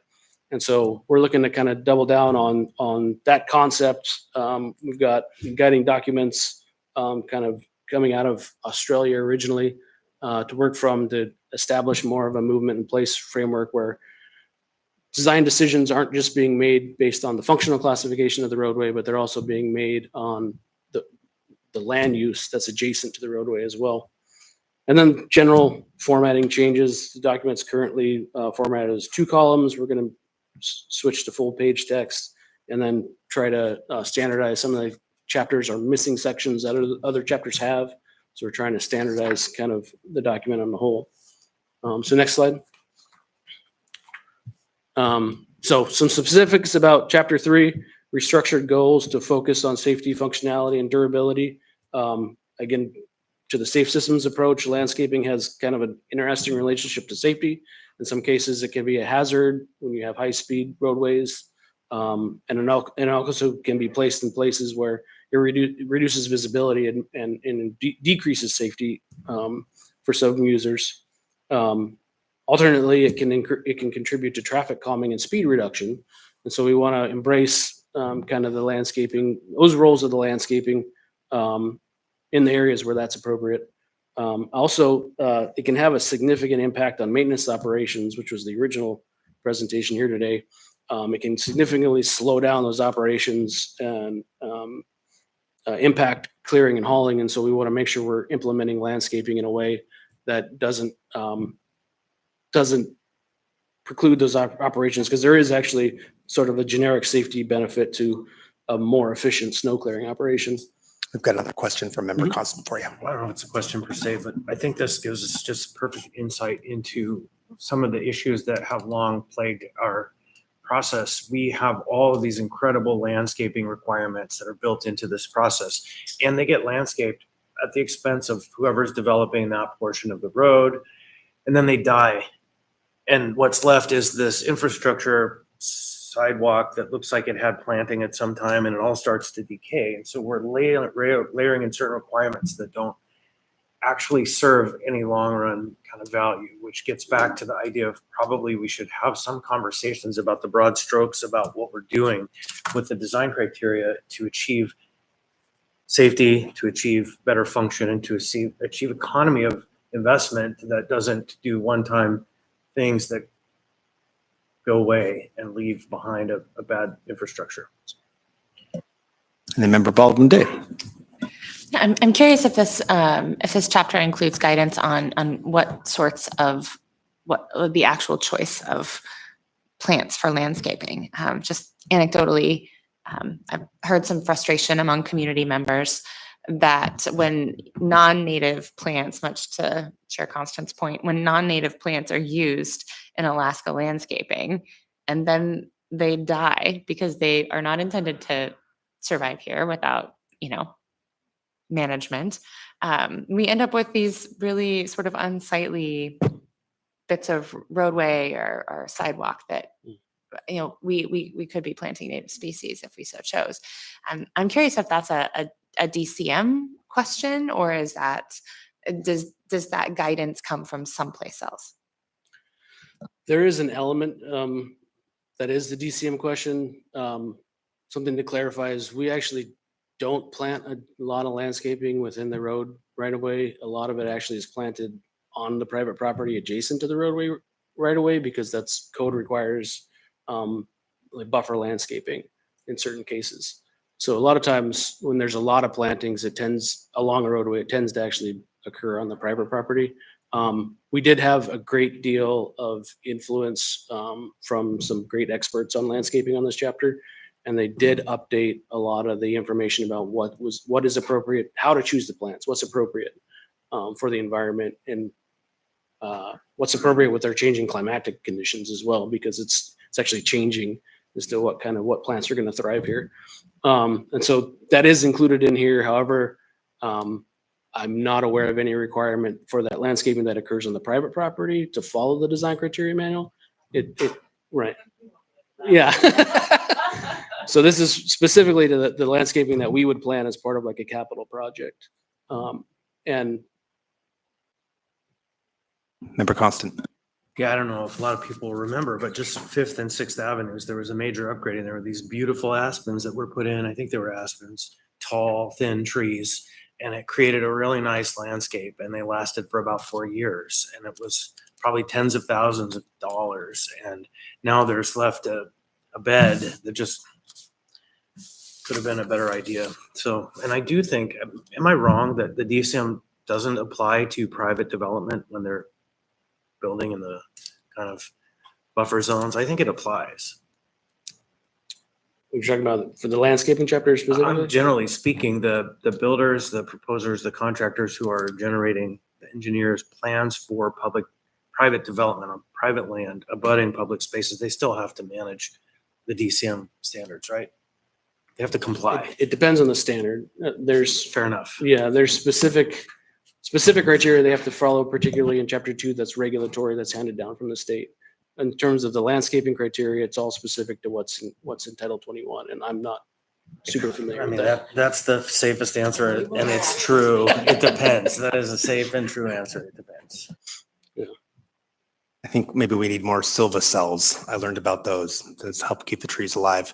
We're going to give this about 5 more minutes, Brendan, so you could hit us with the highlights. And then one question that I would have too, just to seed this and as your process goes forward, is when we did the triplex, fourplex working group, there was something about the amount of site disturbance. We were going to change something to make it easier to build fourplexes essentially. So I hope that we're tracking that as part of this. But anyway, go ahead and resume. Okay, next slide. So for public transportation, we've been working closely with our technical working group as well as transit to get this chapter updated. Some of the highlights, updated decision-making framework for bus stop location and bus stop type. And so we're looking at really trying to locate bus stops downstream of intersections and close to intersections whenever possible to accommodate crossing. Also considering if maybe you're not in a location near an intersection, being able to locate the bus stop closer to an existing crosswalk. And then in terms of type, with the long-range transportation strategy adopting the modal hierarchy, we're looking at prioritizing bus traffic on our public streets a little bit more. And so moving away from the default being a pocket or a pull-out bus stop and the default being more of an in-lane bus stop. The pullouts really applying only where they're needed for operational purposes and not necessarily providing them simply to get the bus stop out or the bus itself out of the traffic and facilitate the vehicle movement on the road. So we're looking at, as future bus stops get implemented, we're looking at more of those being the curbside bus stop as opposed to the pullouts. And then updating other things like ADA standards. And we worked extensively with maintenance to make sure the layout of the bus stop is as maintainable as we can make it. So next slide. So probably the least interesting for this group, but our standard plans and specifications, we are updating that standard. It communicates to our consultants in particular how to put together a set of drawings to deliver a project and specifications to deliver a project for PM&E. So next slide. So next steps, as I mentioned, there are 2 chapters, 3 and 7, that are currently on the PM&E website available for people to review and comment on. Chapter 8, our plans and specs chapter, is slightly delayed. I expect that in the next couple of weeks. Once we have chapter 8 up for comment, we'll send out a public notice. The public notice will include the deadline for public comments. We're tentatively targeting having the public comments received and getting an updated draft or updated drafts of the chapters ahead of the September 22nd deadline for the December Planning and Zoning Commission hearing. We'll see if we make that or not, but that's what we're tentatively targeting right now. We also have a mailing list. And so there's a QR code on the screen right now to join the mailing list if you want to get updates on the progress of the update. Awesome. Any other questions for Mr. Telford? Ms. Baldwin-Day? Yeah, just curious when the next planned update for the streets chapter is coming. So as we kind of move through the approval process or move on to the approval process, we're hoping to kind of start sinking our teeth into that chapter along with the trails and the traffic control chapters as well. So that's coming soon, early next year is probably when we'll kind of start putting together the project management team internally and kind of setting our schedule and then starting to reach out and developing the process of getting our stakeholder groups and our technical kind of support groups. Very good. Thank you. All right, thank you very much. Appreciate that helpful update. And then next on our agenda, we have an update from AMAT. So Mr. Yonganellan, if you'd like to join us.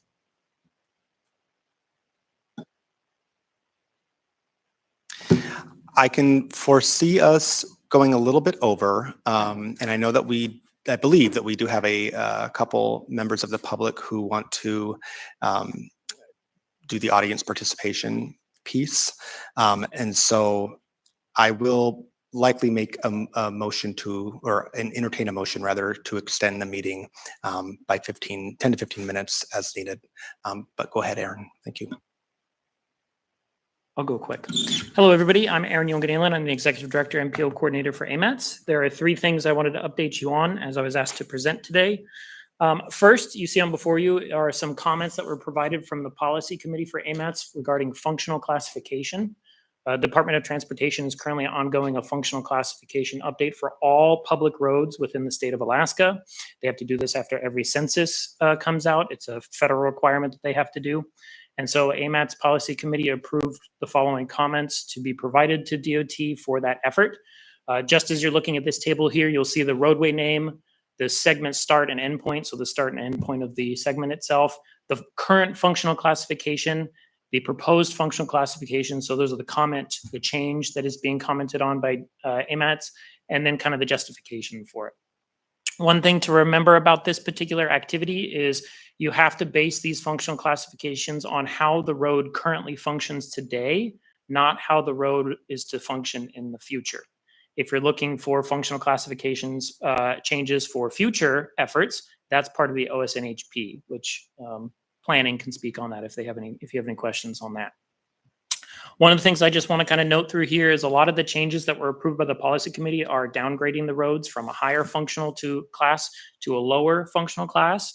If you go through the list here, you'll see a lot of it is based on the current AADT. That's the annual average daily traffic. So how many cars are on there annually. A lot of the roads are significantly lower than what they were when they were functional classified as a major collector or even minor collector. So a lot of these are kind of the local roads or the roads that you would consider local that the municipality of Anchorage owns. There are some other big ones on there as well, like 5th and 6th Avenue, Spenard Road, Inver-Gamble, INL, where there's some recommendations to do a lower functional classification on there. So I can help answer any questions that you may have on this. Thank you. Questions on functional road classifications, anyone?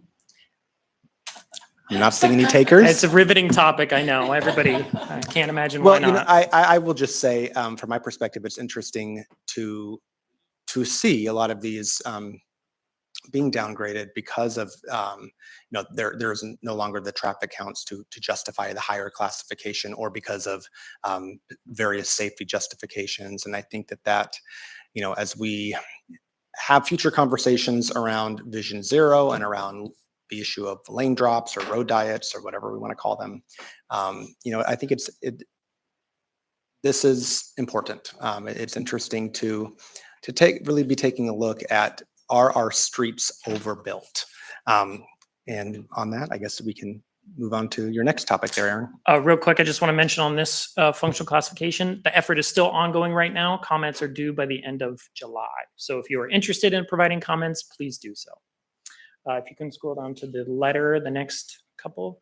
So the next items I wanted to mention was already addressed earlier, but I'll briefly say AMATS received a couple of letters regarding the issue with the STIP that was mentioned by Director Holland, where the match, there's some concern with the state match.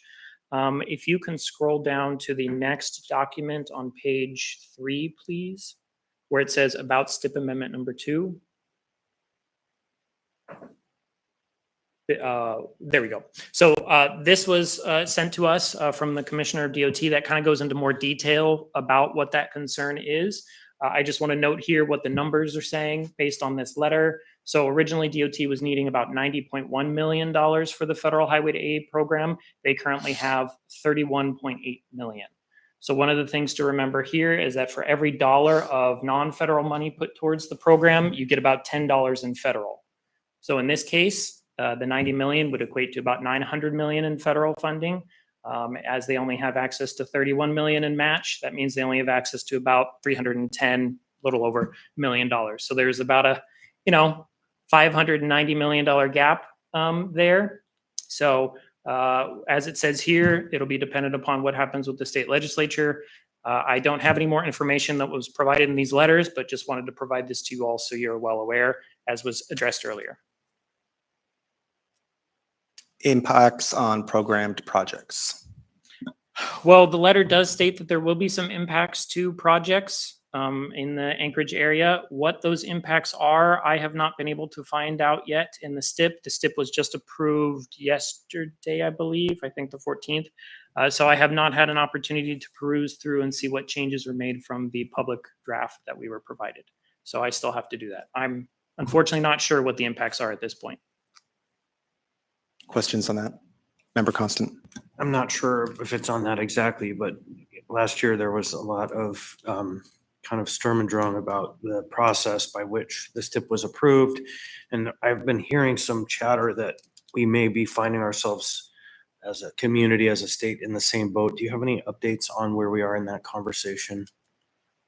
What do you mean about how it was just approved yesterday? So we now have the Approved by- ability, the Federal Highway Administration and Federal Transit Administration did the final approval of STIP Amendment 2, so it is ready to go to obligate all the funds through the rest of the fiscal year. So last year they rejected it. No, they approved it eventually, but there were some corrective actions that needed to be made. And It so was just this a year we delayed don't approval. have the corrective actions. I believe all the corrective actions were addressed based on the letter, and I don't want to overspeak for DOT, but based on what I saw from FHWA, they addressed all the corrective actions. That's helpful. Thank you. Are there, Aaron, going to be future efforts to help bolster the three Cs? Yes, actually, there will be. So one of the things that was noted from FHWA is, and it's actually in this letter here, that the next STIP, the 26 through 29 STIP, will be starting soon. And FHWA is going to have DOT and the MPOs sit down together in a monthly meeting while that is being developed to make sure that there is good coordination between the different groups. Great. I think that's a good thing. Any other questions on the STIP portion of this? Okay, and then I think Aaron has one remaining update for us. Oh, sorry, Ms. Baldwin-Day. Yeah, just when do you imagine we might have a little more clarity on what projects in Anchorage will be impacted by the $60-ish million gap? That would be depending upon my review of it. I don't know if DOT has the ability to provide that information earlier. That would be a better question for DOT at this point. Thank you. I don't want to misspeak. Okay, last item is to update you on is there has been some discussion regarding the AMATS boundary and operating agreement. AMATS received this letter that you see before you from the Commissioner of DOT outlining some concerns they have with our current existing operating agreement and the boundary update that was submitted recently. This staff also reviewed this letter and provided some concerns of the letter to the policy committee for review. The policy committee had quick discussion, and right now we're at the point where we need to have a work session for the policy committee members to discuss this letter, discuss some of the concerns that were raised and how to move forward. The recommendation from the technical advisory committee and the policy committee was to seek outside review of this letter, specifically from a legal team to determine its applicability to some of the concerns, and then how we want to move forward as AMATS, how the policy committee wants to move forward. So we're waiting to get that work session scheduled. It's been a little bit of a challenge, but we're still working on it and trying to figure out how we want to move forward as the MPO. So I wanted to provide this to you so you know that there are these concerns here that DOT has expressed to AMATS. Member Constant. So this letter is dated February 25, 2025. You said that this has been briefed at the policy committee. Have we seen any municipal legal analysis of this letter? Not yet, a little bit, not really, not an official request to have them review it. The idea here was to get kind of an independent third party to review it. So it's not one of the two parties that are involved in this discussion and somebody who has a little bit more expertise on the subject. The Muni legal staff's very good at what they do, but they are not experts on the MPO process and the federal requirements with them. So I'm just going to say that we've received a letter that I'm sure was reviewed by some attorney general, deputy attorney general, and that we are missing the mark if we haven't had a close analysis of this by our own attorneys. So I think that that is in order. Any other comments or questions from members?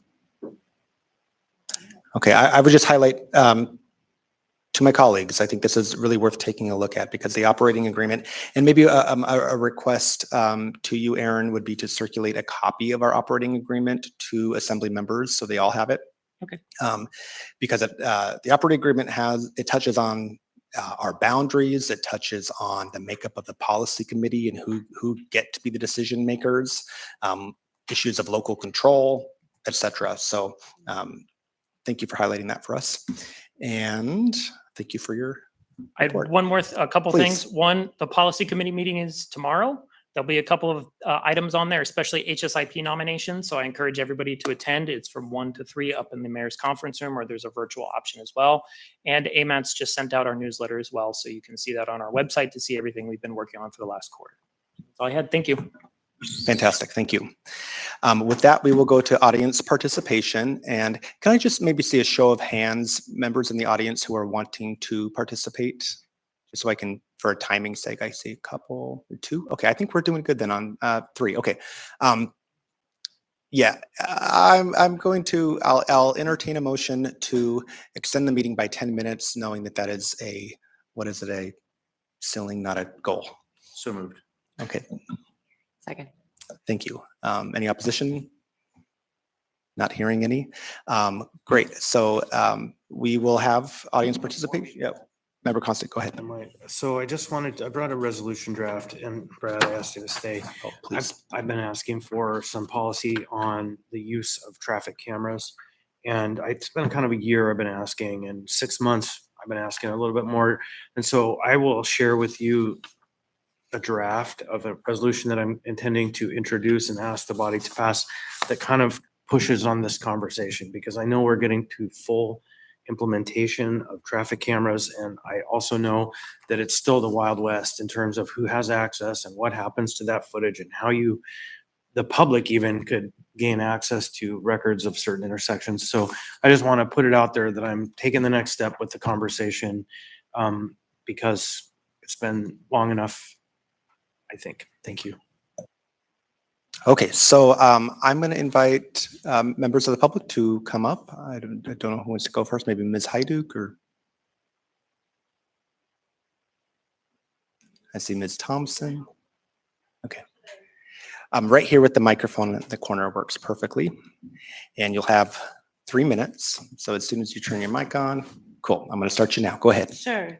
Hi, everyone. I'm Lindsay Hyduk. I serve as the Director of Community Engagement and External Affairs at NeighborWorks Alaska, and just wanted to provide a brief update about a Fairview Weekend Shuttle.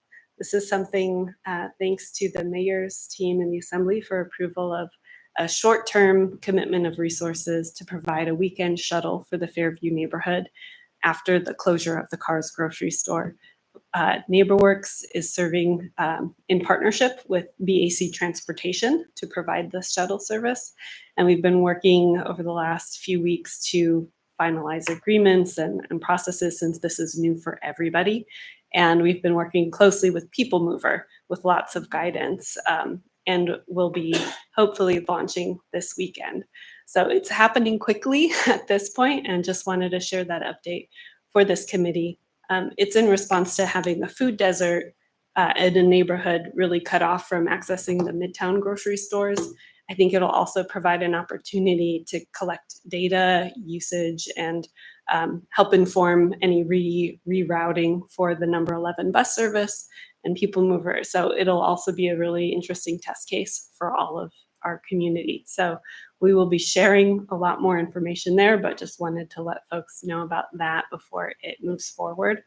And then in my just regular person hat of a person who lives here, and I serve on the Bike and Pedestrian Advisory Committee with AMATS, I just want to reiterate how important it is right now, as we're in a crisis as a community with so many pedestrians being struck and killed and injured all over our roadways. But it's not just people walking or biking, it's people driving in cars.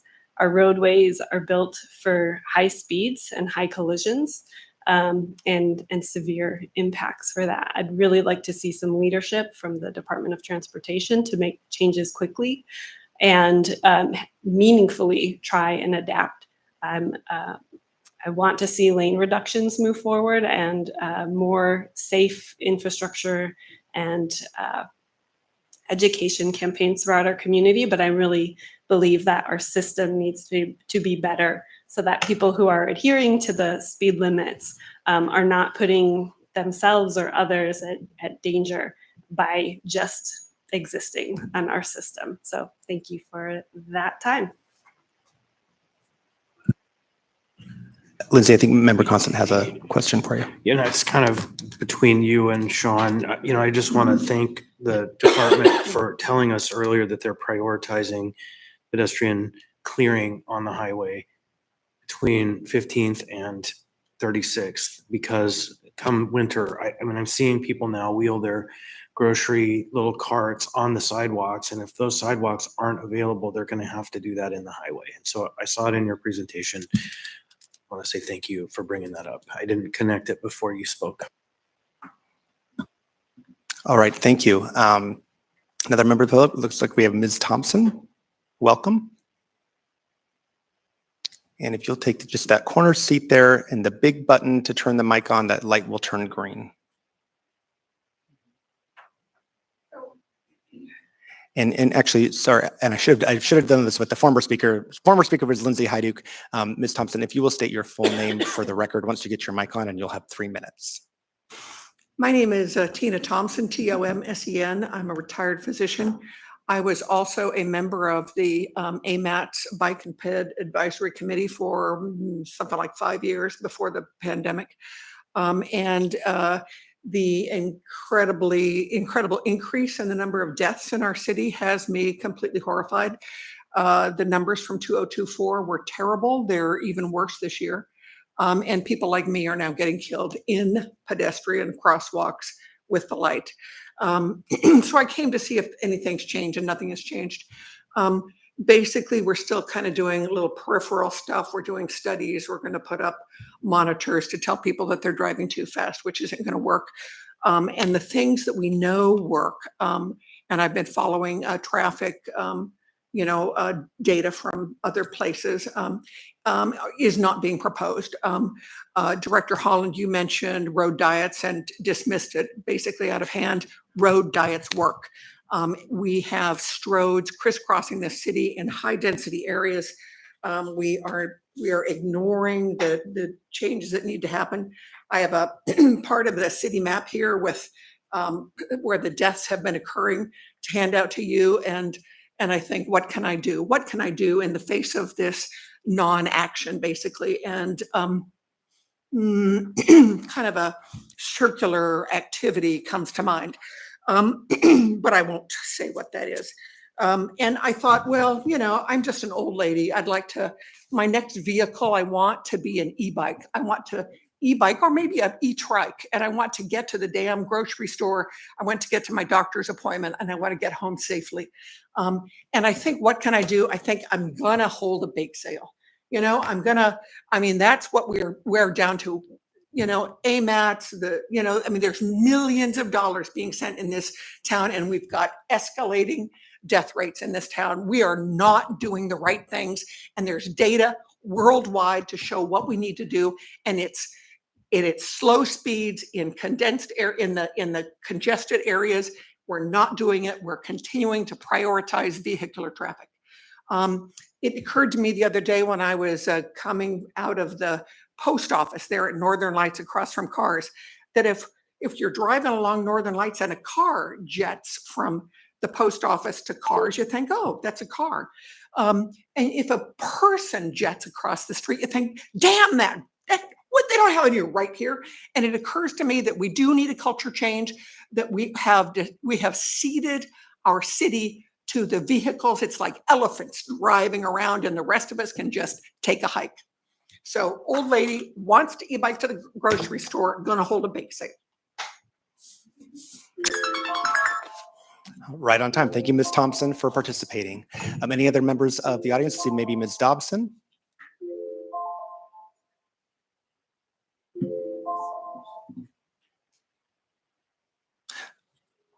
Marissa, are you keeping time too then?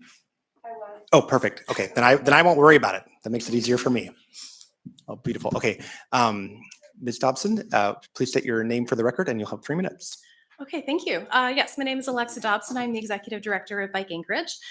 So I do want to open by expressing our gratitude that the Vision Zero team is continuing to move forward, and we are starting to see some steps toward, making changes to roadways and things that we really need in order to make our streets safer and address this crisis of pedestrian fatalities on our roadways. We heard from DOT earlier, a lot of the same things that we've been saying for quite a while, right? We can't just lower speed limits and change the number on a sign and think that that is going to be enough. We do need to see that there is going to be changes to the roadway, because people are going to drive at the speed that feels comfortable, right? So we do need to actually go ahead and make that happen. It's that next step that we're really hoping that we can apply that pressure to DOT to really move forward with that. So I would push back on the idea that we need to do more studies before we implement road diets. We do not need to study these. These are Federal Highway Administration endorsed proven safety countermeasures. We know that they work. We know from what we just saw with our functional classification changes that almost all of our roads are massively overbuilt and can stand to lose at least one lane of traffic, vehicular traffic. This is, as our previous speakers here have observed, a really serious safety crisis, and really not something that we can push out into the future with more studies and more studies and more studies. So we're really urging that we understand that these are options that are available to us and take every action possible to move those forward. I also really appreciated the last commenter's observation about the change in culture that is necessary. As I was thinking about the speed feedback signs, my thought was, hey, speed feedback signs, that's a really great idea. What if we could shrink those and put them in every car so that people know how fast they're going? Oh, right, we already have that. Right. So is that really the problem, that people don't know how fast they're going? Or is it a culture issue? Is it that people feel like they can drive safely on these roads that are extremely wide and they don't need to check in as often? These are things, there are sort of these underlying principles that maybe we don't even realize are there, that we're kind of making assumptions that driving should be prioritized, that driving should be easy, driving should be something you can do while you're checked out and thinking about other things. And those are changes that really need to occur in our culture to accompany any of the infrastructure changes that we're going to make along the way. So I really hope that we can see leadership with the city, with the state, to model what a safer driving mindset looks like. And I'm going to close with an invitation. This is a little bit farther out in the future, but this fall, the Week Without Driving campaign is going to be kicking off. The week itself is September 29th to October 5th. It's exactly what it sounds like. It is a challenge to try getting around your city without driving. Just a week. Take the bus, walk, and bike. And if you felt fear in your heart when I said that, consider why. Thank you. All right, thank you, Ms. Dobson. Any other members of the public wishing to participate? All right, well, I'm not seeing any. With that, then I will entertain a motion to adjourn. So moved. All right, thank you all for your time. We are adjourned.